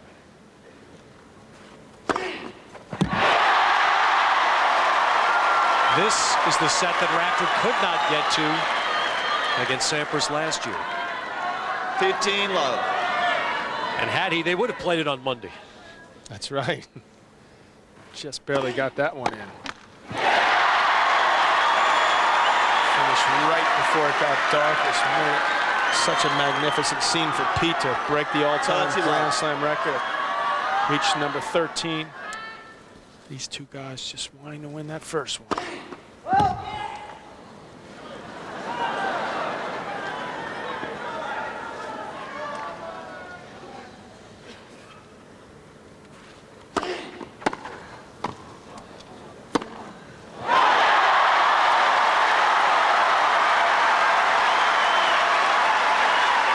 He's done throughout the day. He was taking advantage of Rafter's second serve. 30-15. Sure would like to get a crack at a few more second ones. Thank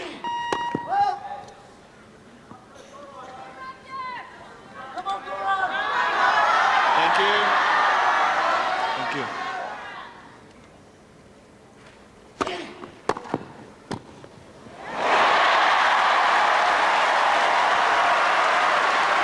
Has worked that volley in a big way. Outstanding drop volley. 40-15.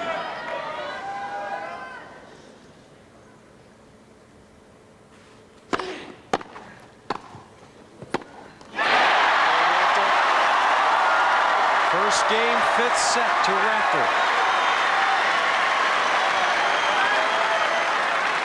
You know this game is huge now for this guy. I mean, he's on a rough run. He's dumped 5 straight games. First game, final set.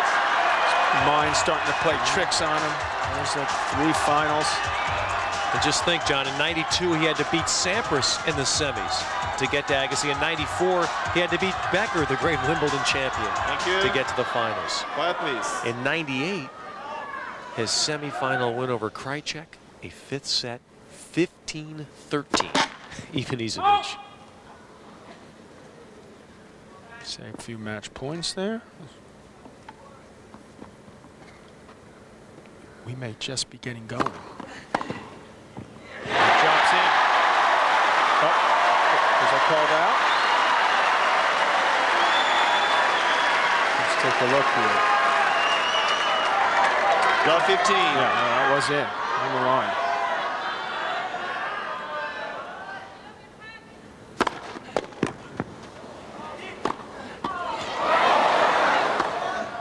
That's well done. That was tricky.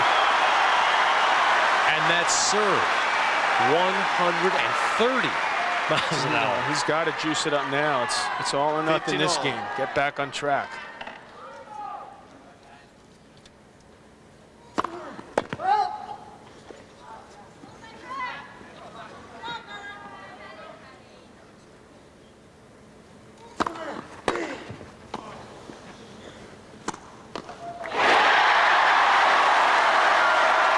Rafter's won 5 straight games, John. Would you say from Ivanisevic's point, this could be the match? That's right, and he knows it. I mean, he knows it. That's why he's juicing up the serve, and he's actually slowing down for him.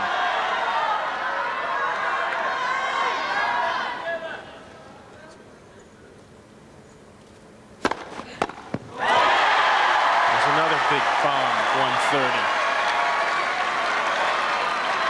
There's everything he's got right now in this game.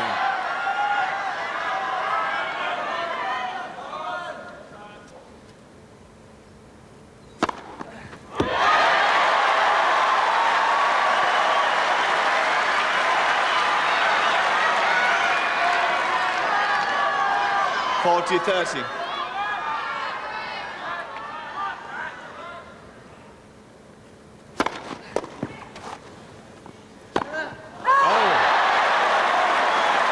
Easy one. Just keep cool, he says. It's still there for me. This is an easy ball he knows he should have made. Looked like he changed his mind at the last second.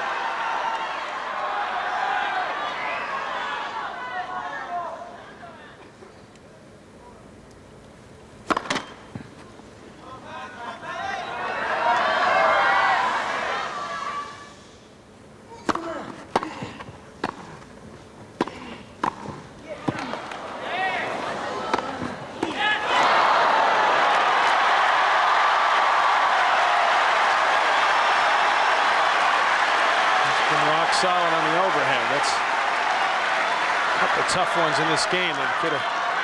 Advantage, Ivanisevic. Put him in some big-time trouble.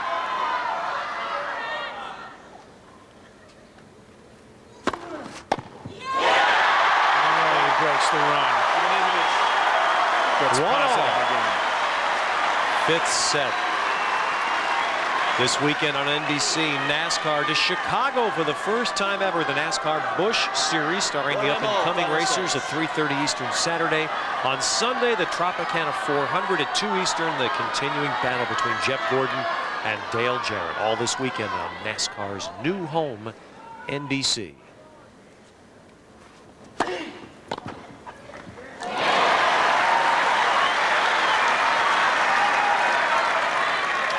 Proud to have a fabulous way to end our coverage of Wimbledon. Held over one day by rain, but a fifth set for the men's title. 30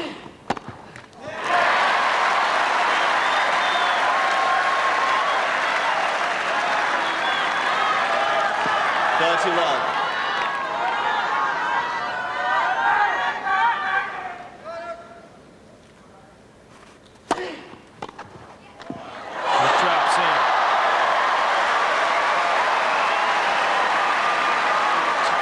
Time to get there, but it finally did click the tape. 30-15. Ivanisevic still in this game.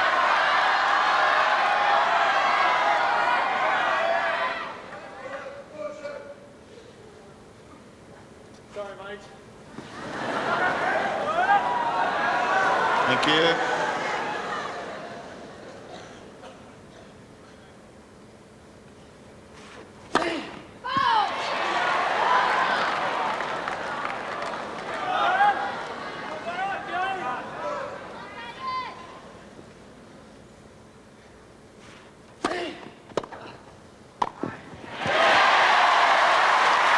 Looks like that kick of Rafter's has more bite to it.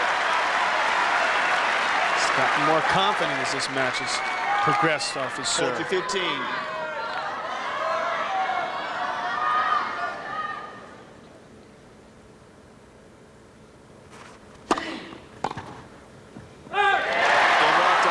Fifth set starts on serve.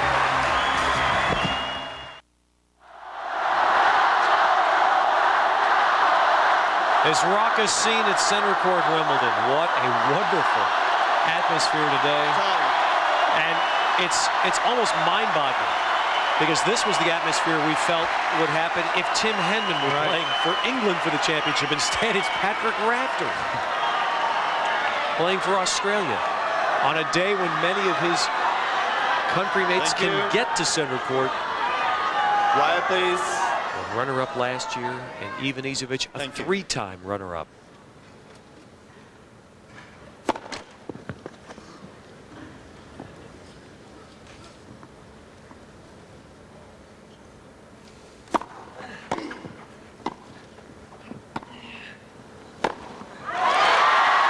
Once again, not fooled on that overhead.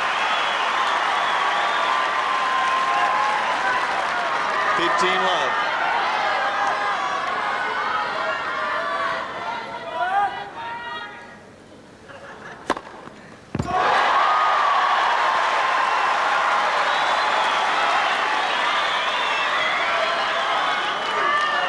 Love.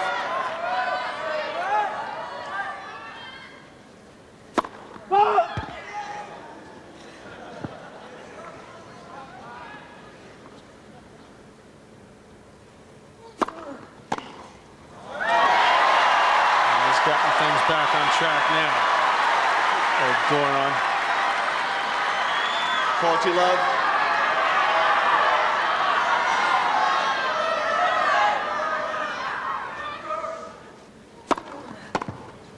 About to turn 30 years old. Levels at fifth set at 2-all. Boris Becker, the great champion here at this Wimbledon, and his line about fifth set tennis summarizes best as nothing to do with tennis. It's about the mind and the heart. And watching this, you just think, who will crack first in a no-tie-break fifth set for the Wimbledon championship? Let's hope whoever breaks hits a couple humongous returns and winners. Thank you. Instead of a couple misses.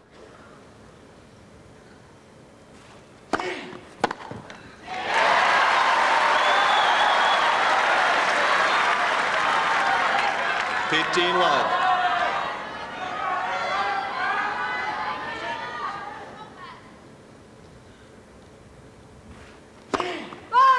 And both of these men did that to win their semifinals.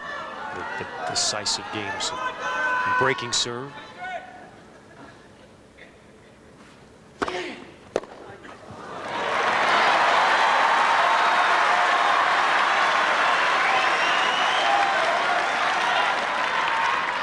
$30-love.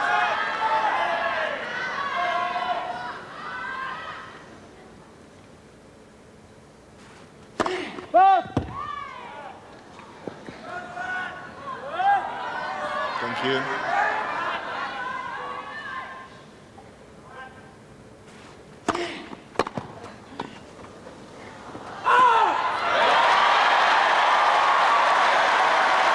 No mistake in that call.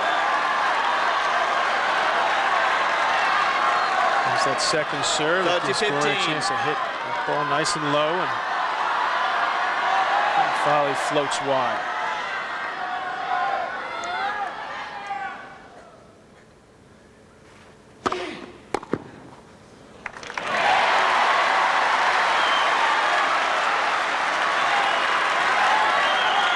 Those muscular legs of Rafter really paying off of his serve. I mean, he really uses his legs well to get up to that ball. And we're still on serve in the 5th set.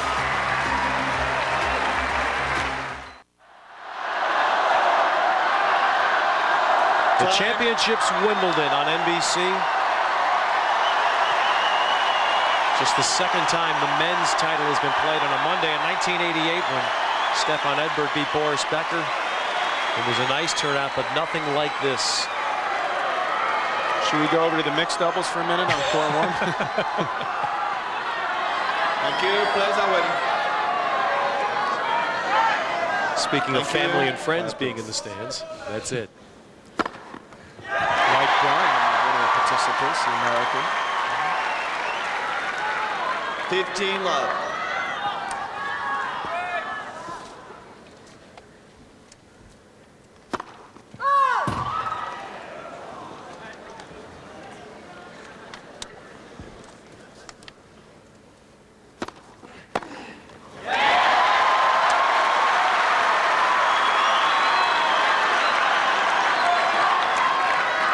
$30-love.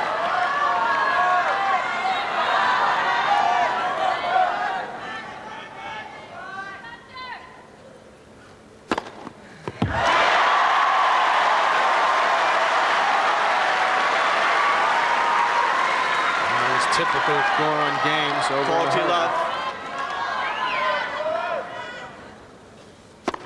Net, first service.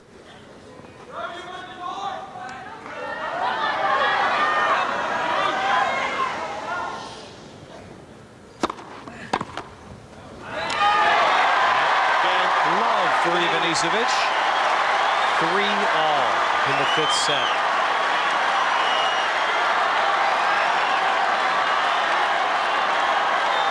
As this 5th set is going on, John, here you are.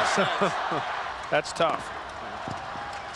These players listening to this going on. And Mike Bryan, who is out of Stanford, playing with Liesl Huber, trailing in the 3rd set of the mixed doubles championship. Far different scene here on center court. 3-all final set. And what this means for both Ivanisevic, who is trying to win his 4th Wimbledon, or trying for the 4th time to win his 1st Wimbledon.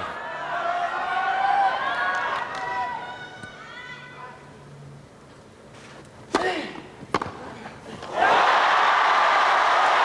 saw that one coming.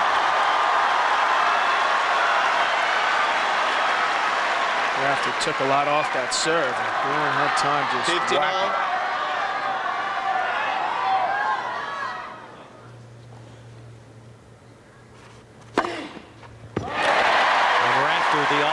said before he finishes playing, which might be at the end of this year, he would love a Wimbledon 15.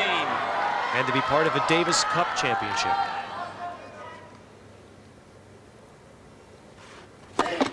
Net, first service. And that's an Aussie who didn't say he wanted the Australian Open. He wants Wimbledon.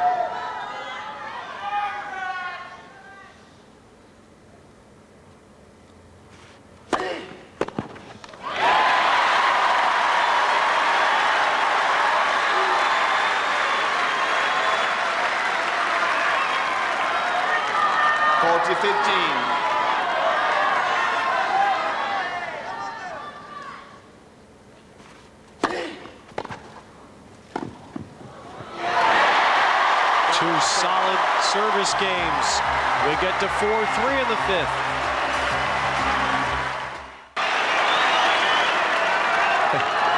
An astounding roar greeting both men as they return to play.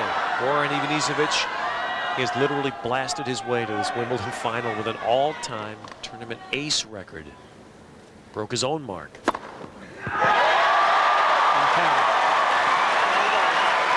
That's 22 today.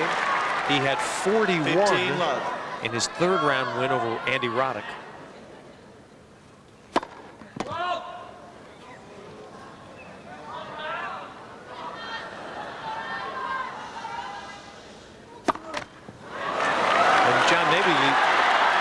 Best sign for Ivanisevic is that his snap in the fourth set had no carryover. He got past it. Quiet, please. Thank you. Didn't even have to ring either. He pulled it back together. You can just tell how badly he just wants to break that streak. Just win that one slam.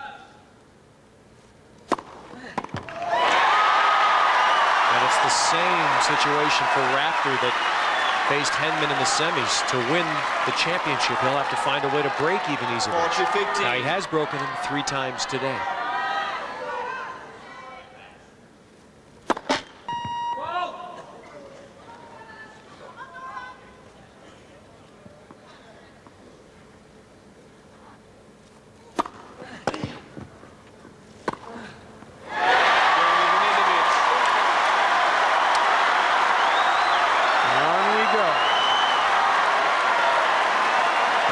For the servers, sudden death. 4-all. 4 games all. No margin for error.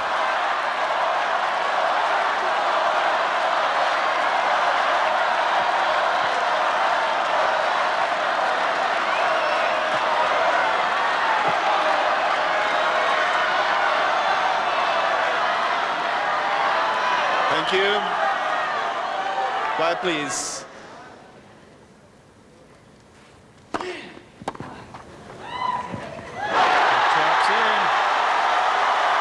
Let it go.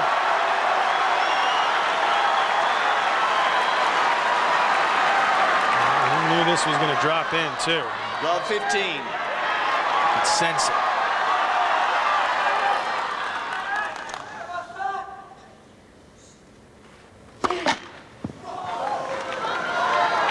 Thank you.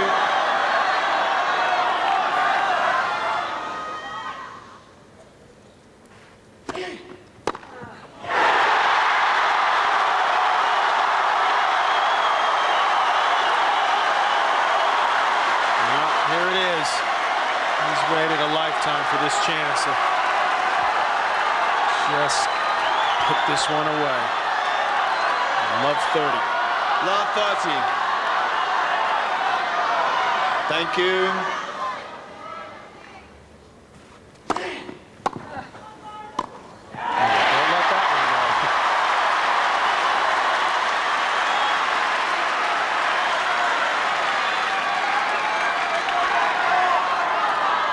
15-30.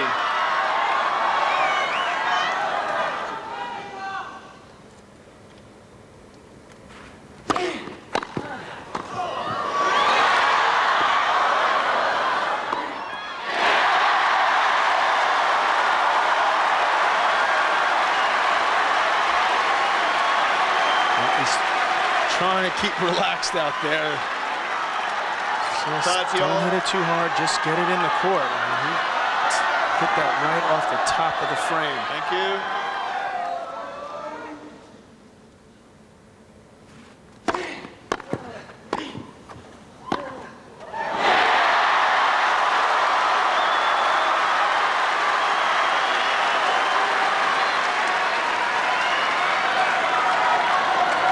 I still can't get over the previous point, watching Goran sliding on grass at 4-all in the fifth set. Still does it.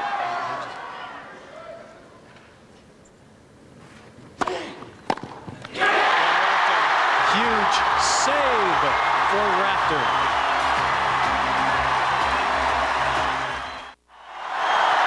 As an American, John, I feel honored to be a part of something like this, an international sporting event. We don't see this with our sporting events. National fervor. And I give a lot of credit to the Croatians. They're badly outnumbered here today, but they're working overtime. They've done themselves proud, that's for sure, and both these guys have. Unbelievable match. Please, thank you.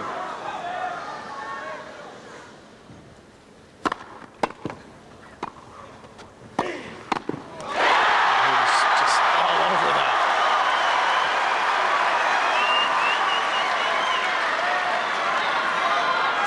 Love.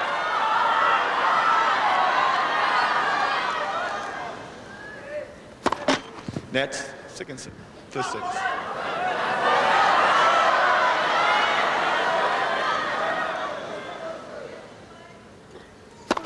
Net, first six. Turn around Jorge, quick. Got to keep concentrating up there.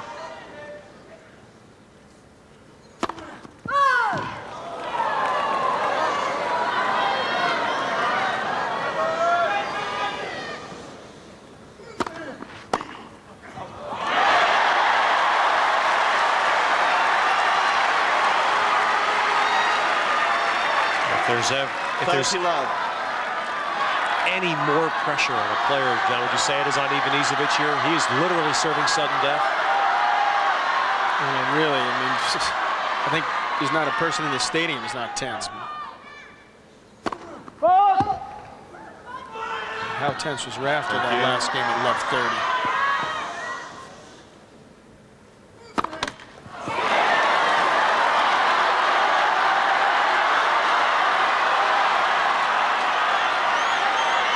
It was Goran who admitted he told Bud Collins his arm weighed, what, 10,000 kilos trying to close out Henman yesterday.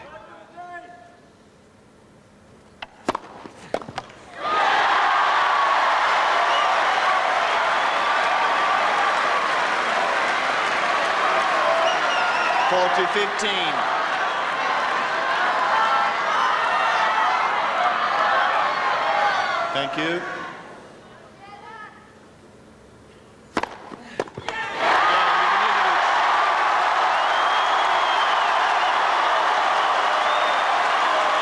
This is a match you're proud to call, right? Just to be here. And just keep building this energy. Got people that haven't slept. 5 games all, final set. It's like they've come out of hibernation, these fans. They're just going on and on. Goran Thank you. said he had such trouble sleeping Saturday night, please. Sunday morning before finishing off Henman. He finally got up and watched Teletubbies. That's how he got psyched for His yesterday. parents did that. Thank you.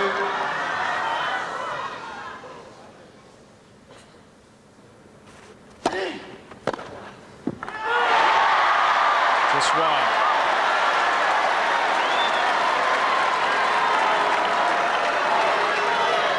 Love.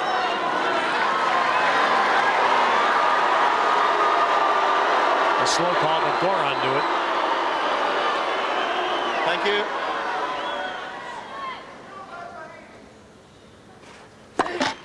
That's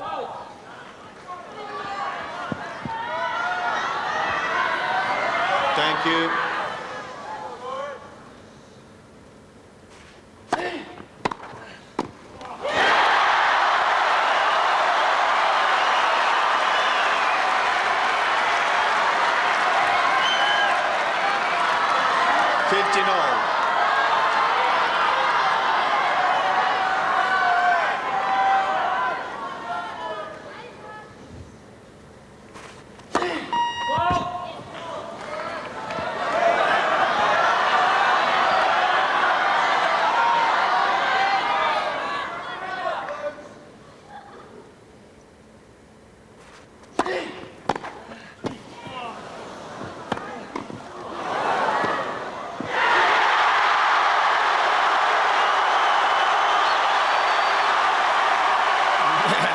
great stuff there.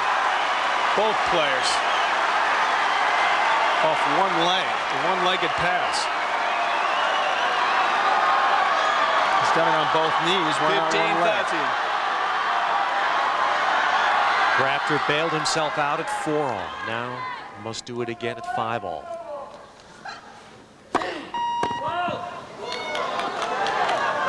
This first serves. Not a good thing.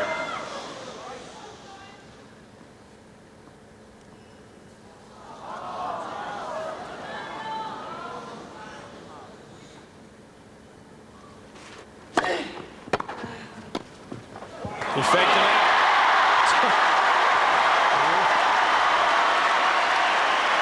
How could you see that coming? You can't. Looked like he was looking to just knife the ball deep. Surprise, surprise.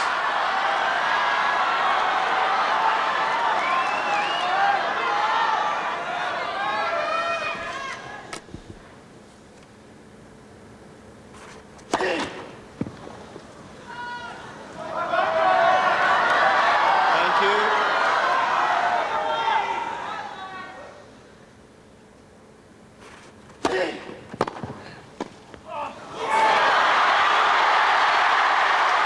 And again.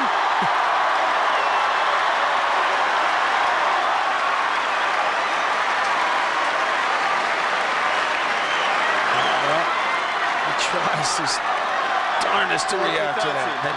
The slide. Another slide worthy of Roland Garros.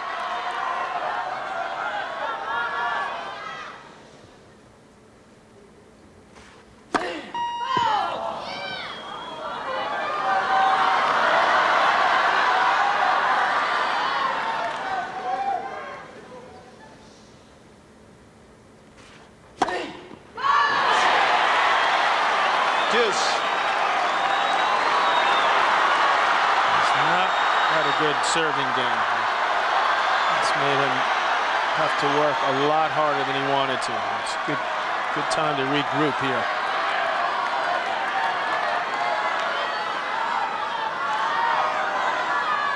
No first serves in this game for Rafter.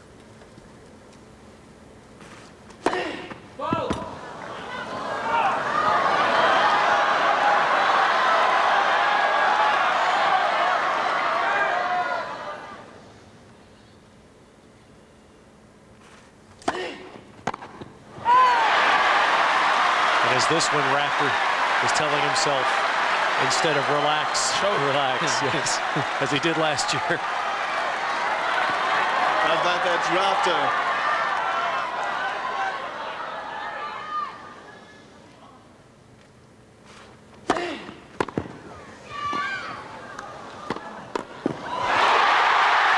Two remarkable saves for Rafter.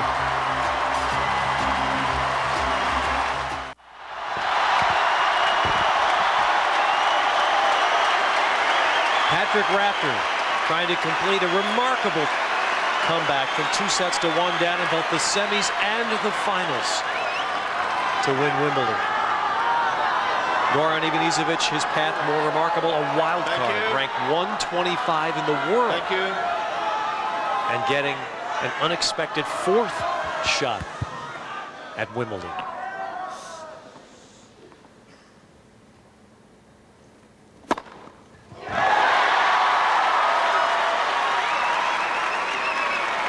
Rafter stood for a moment expecting a call, and the call was 15 love.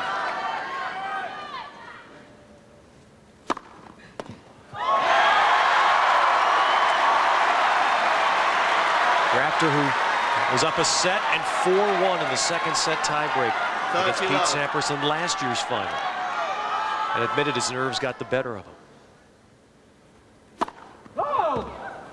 And Ivanisevic, who twice has lost the 5th set in the men's championship. 30-15.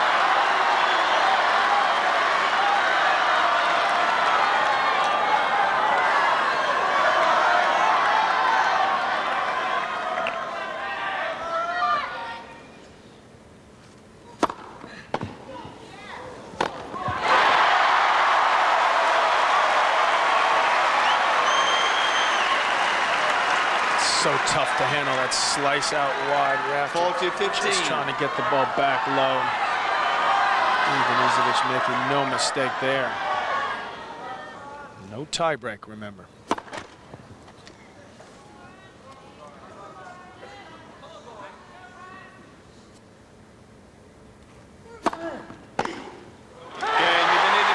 And so now we will officially enter tennis's version of overtime. 6-all, 5th set, play on.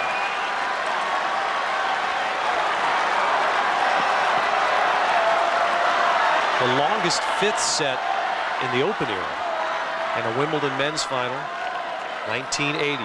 Borg over McEnroe, 8-6. Thank you.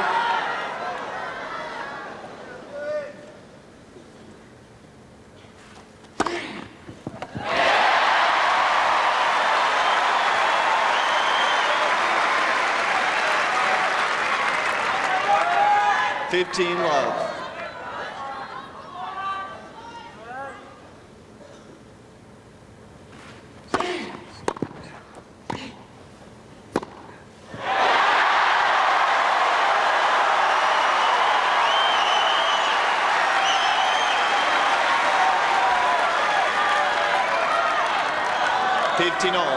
Goran's continuing to hit a lot of excellent ground strokes.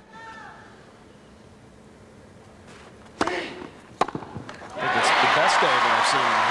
The most winners in returns he's gotten into the match.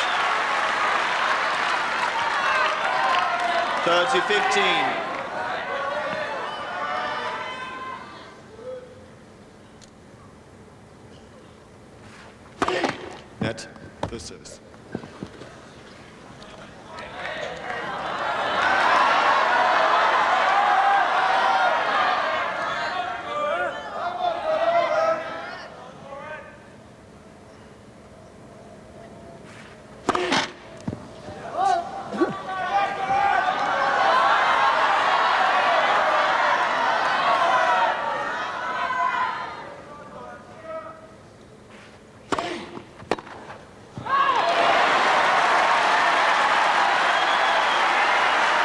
far in front of that one. Maybe actually Rafter have a pretty easy service game of his own.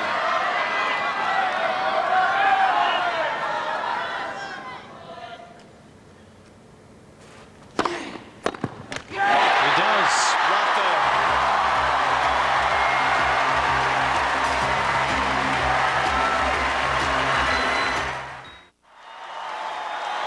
Our production staff felt very badly in showing all these matches that John lost. So here's one marathon fifth set, and McEnroe actually won.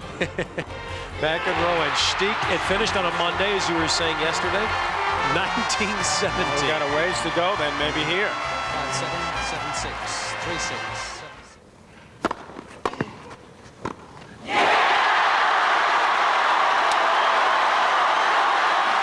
Things have just gotten tougher. Love 15.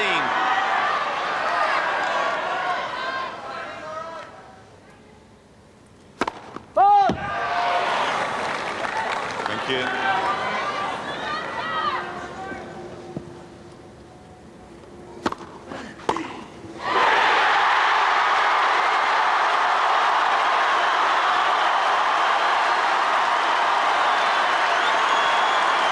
Did not have much on that serve. Rafter is 2 points away. A patty cake by Goran standards. Can he find one more reservoir with that serve?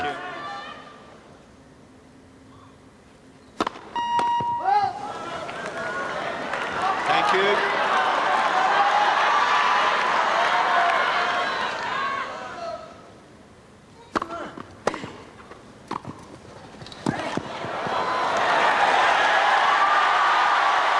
How big was that second serve? That was a good, solid volley. Technique was there, which made it 15-30. just a shot you knew was going in the moment he hit it.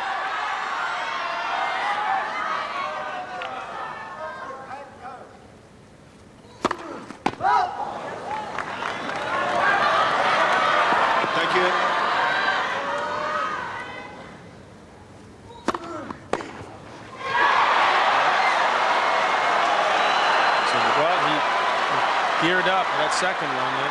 It's 15 miles an hour faster than the one that 30 all. Rafter hit a winner on.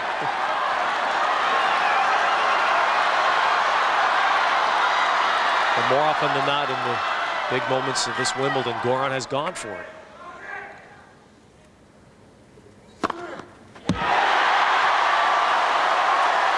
And he did there, his 24th ace. 40-30.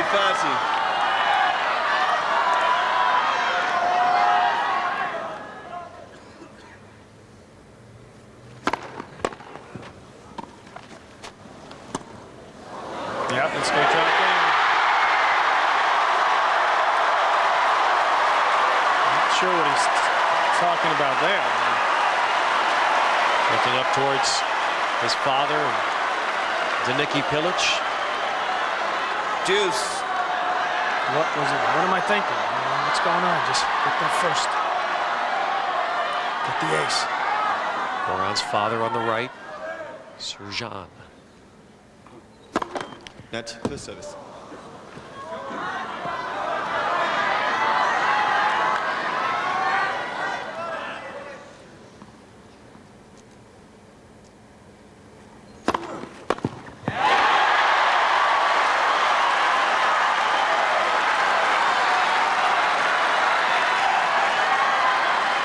Advantage, Ivanisevic.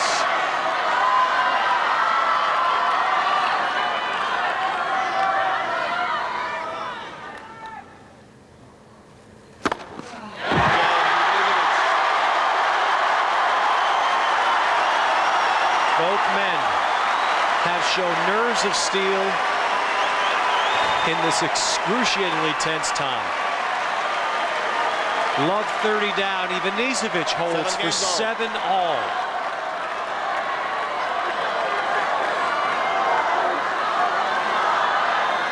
You mentioned it early in the set, and they've lived up to it. Neither man has cracked.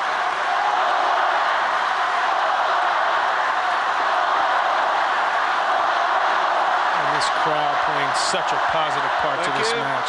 Just energizing these two. Thank you.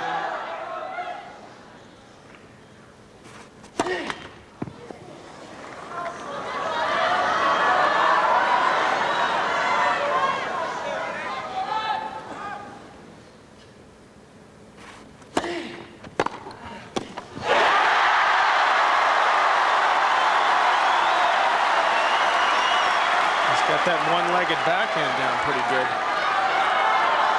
You're 15.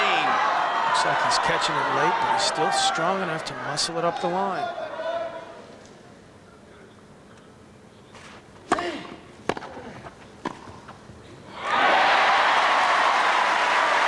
You said it to both players. Have not given 15 all. anything.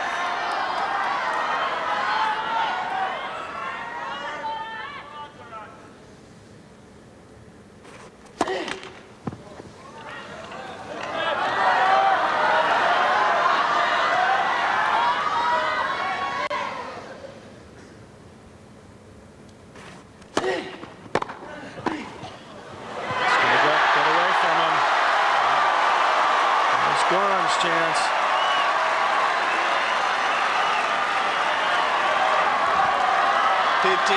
Another excellent return.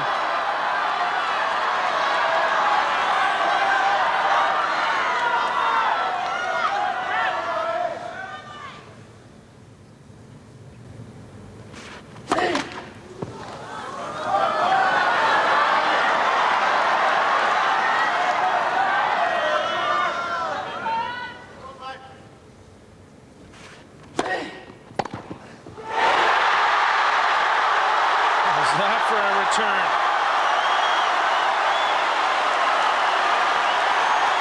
There's that game you dream about. One more. The one game he had against Henman. The great returns. 15-40. Thank you. Quiet, please.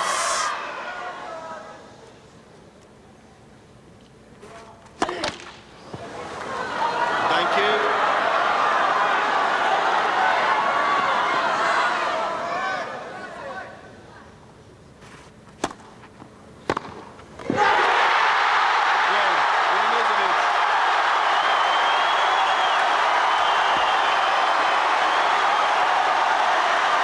The next time he stands, he hopes it will be as Wimbledon champion.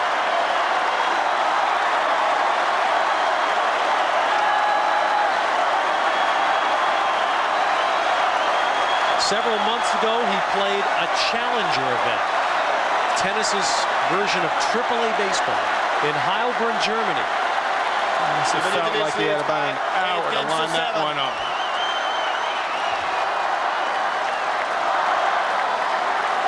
How much is his arm going to weigh this game, serving it out?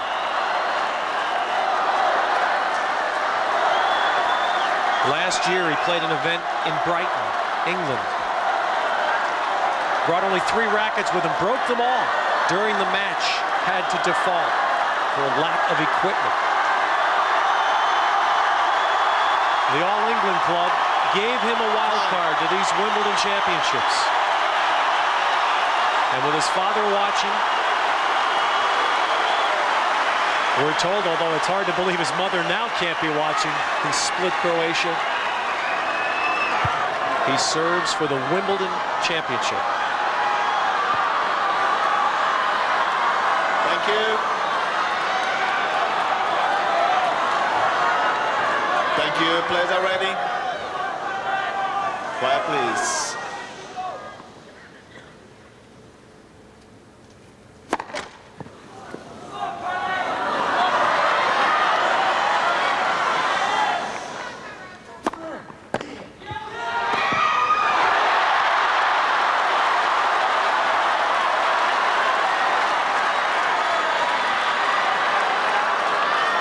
Love 15.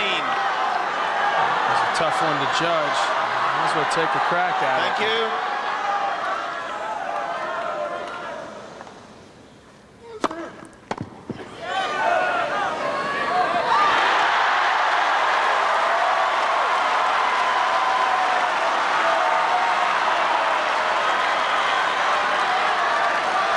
$15.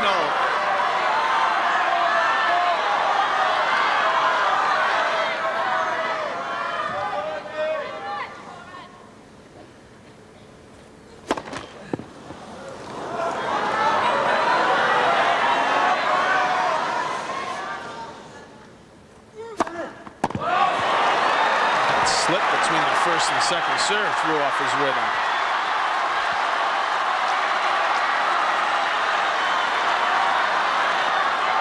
$15-30.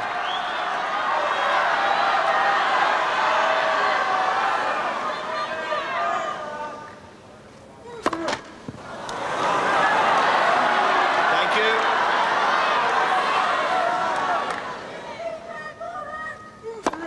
That's second service.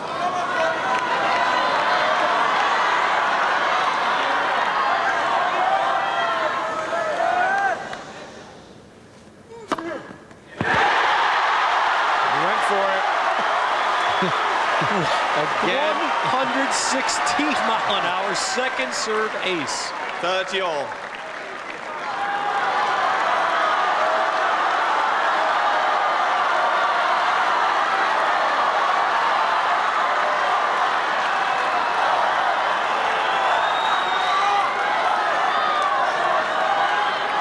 Rafter broke Agassi in the semifinals when Andre served for the match. He's at 30 all.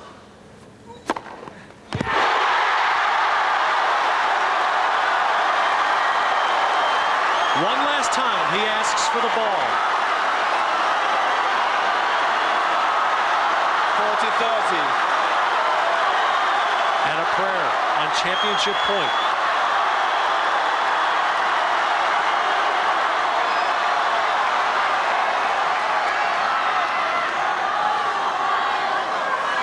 Thank you. Quiet, please.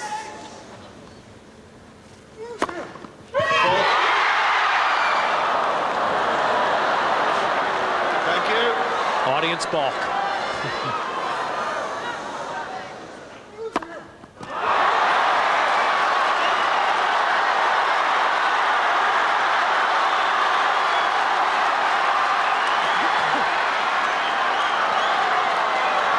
Deuce.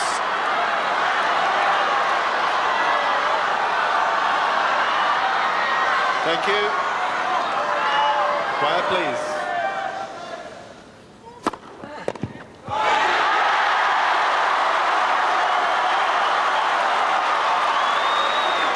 Advantage, Ivanisevic.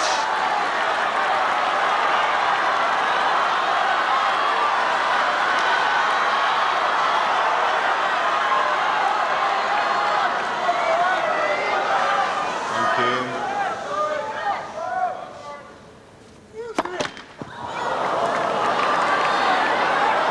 Thank you.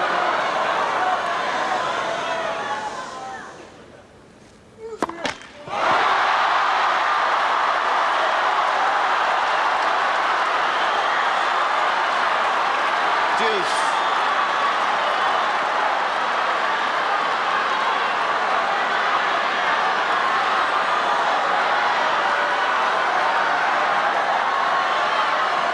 You don't think nerves play a factor Thank you. here? 3 double Quiet, faults in please. this game, 2 on Quiet, championship please. points. Thank you.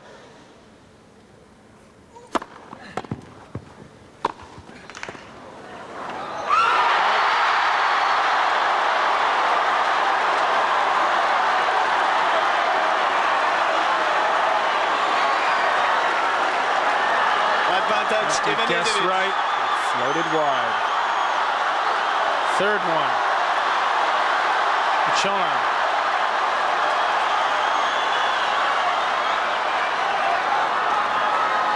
Quiet, please. Ladies and gentlemen, please. Thank you.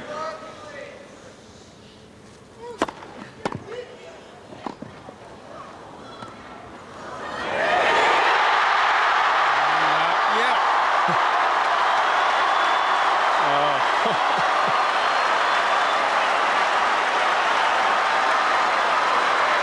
What can you say? Deuce. To go for that shot on match point. Thank you.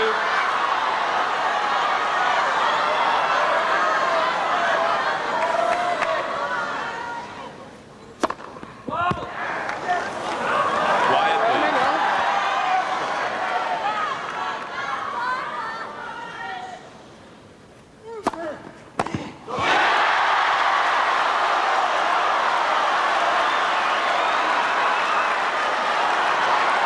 Advantage, Ivanisevic.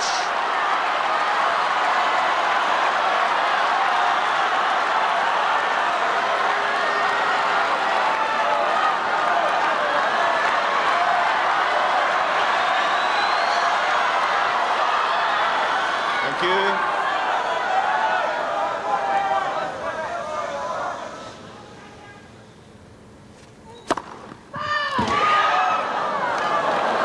Quiet, please.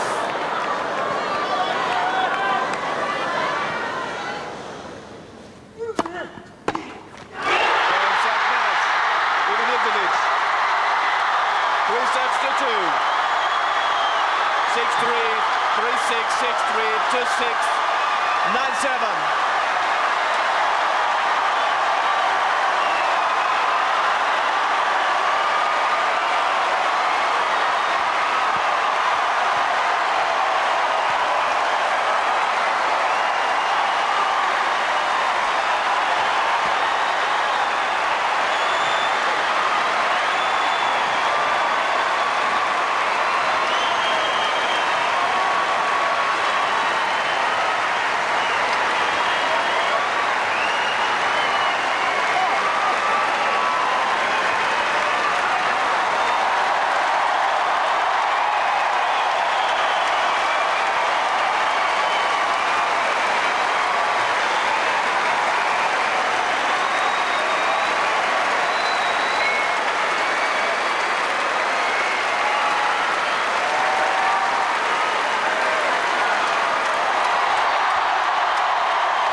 Could a father ever feel prouder?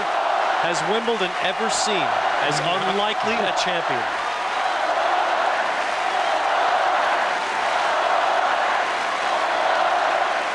Yes and no.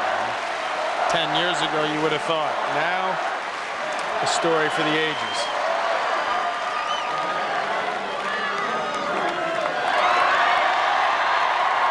The man from Split, Croatia, who admits to split personalities, the good Goran, the bad Goran, now joined by champion Goran.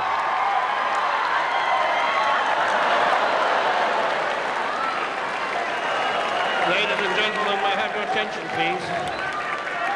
The presentation to the winner On the fourth of the gentlemen's championship singles point, will now take place on court the by His Royal Highness remarkable realization. President What had been so close years ago and it slipped away.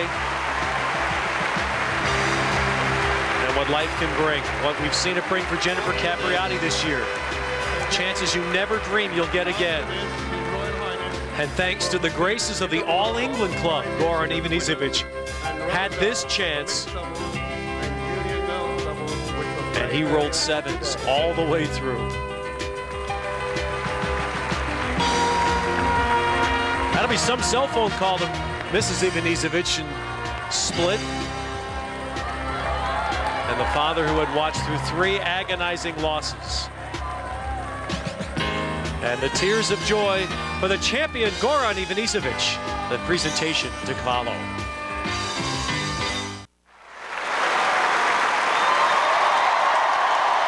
Back on center court, inside and underneath that smile was rage, just utter disappointment for Patrick Rafter, a second consecutive Wimbledon final. And as proud as everyone can be in their effort, sadness that he fell 9-7 in the 5th to the man who finally gets to walk out second.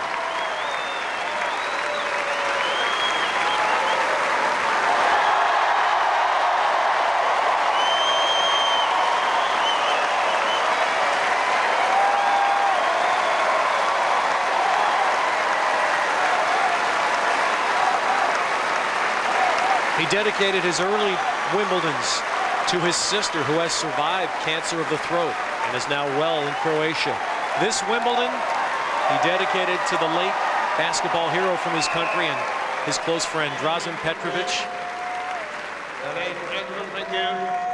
The chair umpire, Mr. George Diaz.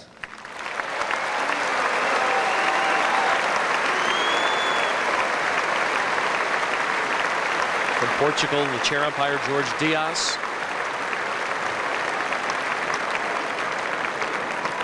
I always thought this was a strange moment. Introduce that umpire after the two participants. The championship referee, Mr. Alan Mills. And former fine player himself in Great Britain and the long-time referee of the championships Wimbledon, Alan Mills.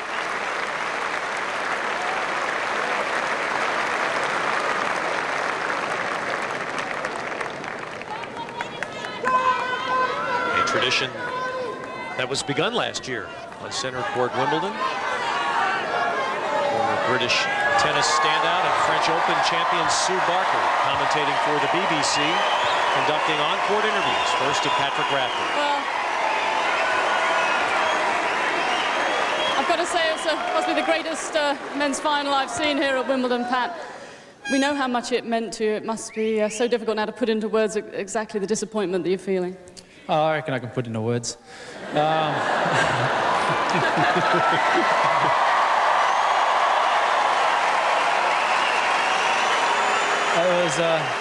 It was just one of those matches that could have gone either way, and you know, it went Goran's way. We were both out here giving it our best shot, and you know, someone has to lose, and I'm the loser again. So yeah, it's still. I had an unbelievable time out here. The atmosphere was fantastic, and this is what we play tennis for, and this is great. Thanks.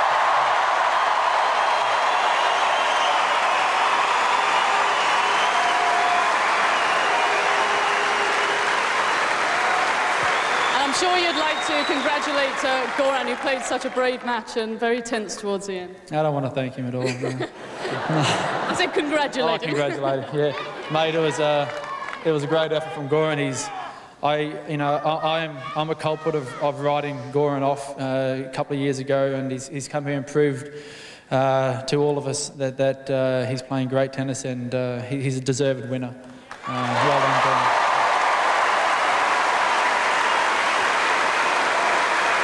And I noticed there, Pat, you also had a couple of words with Goran. What did you say to him just then? I don't know what I said. I just said, well done. It's, I guess I said that. I don't think I said anything bad to him. But I would like to just thank a few people before we finish, Sue and Rochi. Thanks, mate.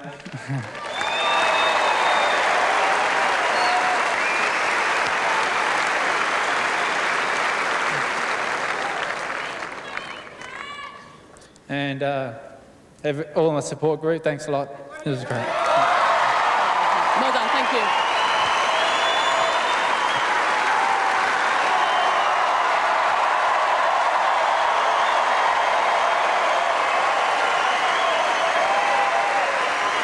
Well, Goran, you said it was your destiny.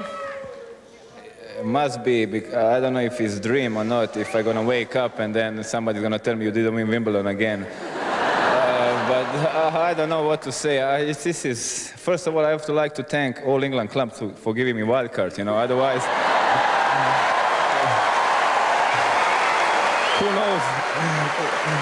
who knows what will happen. And then it's just, I don't know, I mean, go 5 sets, I thought, not again, please, God. I mean, what did I do to you I want to win so badly, and then suddenly, so many match points. I was so tight, like, whoa. And suddenly he missed it. I mean, thanks God he missed it. Otherwise, I don't know, we're still playing. You said yesterday when you were serving for the match against Tim Henman, your racket felt about 10 pounds heavier. How did it feel out there today? Today, maybe 50 pounds heavier. And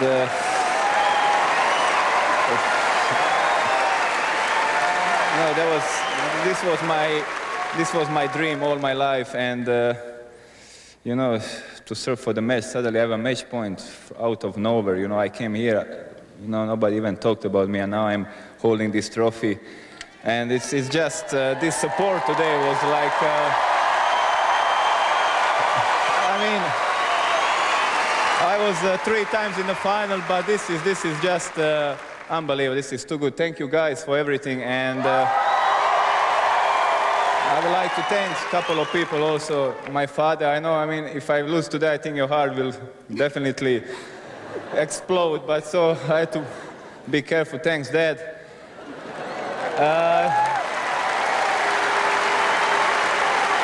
To my family back home, to my coach Mario, and all my supporters. And one more thing. 1993, I would like to dedicate this victory to a friend of mine. 1993, he died in a car accident. He was the best European basketball player. He played in NBA. His name was Dražen Petrovic, and this one is for you, man. If you see me, rest in peace, and thank you very much. Well done. Wimbledon champion, Goran Ivanisevic.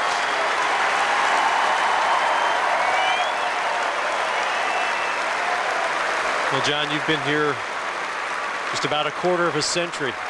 That's some story. I think it is what Sue said. It was the greatest final that I've been a part of. I mean, I didn't think that I'd be saying that in the year 2001, that these two guys would go out and play a magnificent match. I mean, it really was. The tension and the crowd was just unbelievable today. The Morgan Stanley point of the day as Goran Ivanisevic lifts high the Wimbledon Men's Championship. I think it's that 4th match point. The point of his dreams. As he said, his arm weighed 50 pounds more than it normally would. But finally, on that last shot, a little crack from Rafter. And the unthinkable, Goran Ivanisevic the men's champion at Wimbledon in the longest 5th set ever in a Wimbledon's men's championships final. And he had the most accurate thank you. He thanked the All England Club for bringing it here. Thanks for that wild card. With John McEnroe and Bud Collins, I'm Ted Robinson. Thanks to everybody with NBC Sports for a fabulous fortnight. So long from Wimbledon.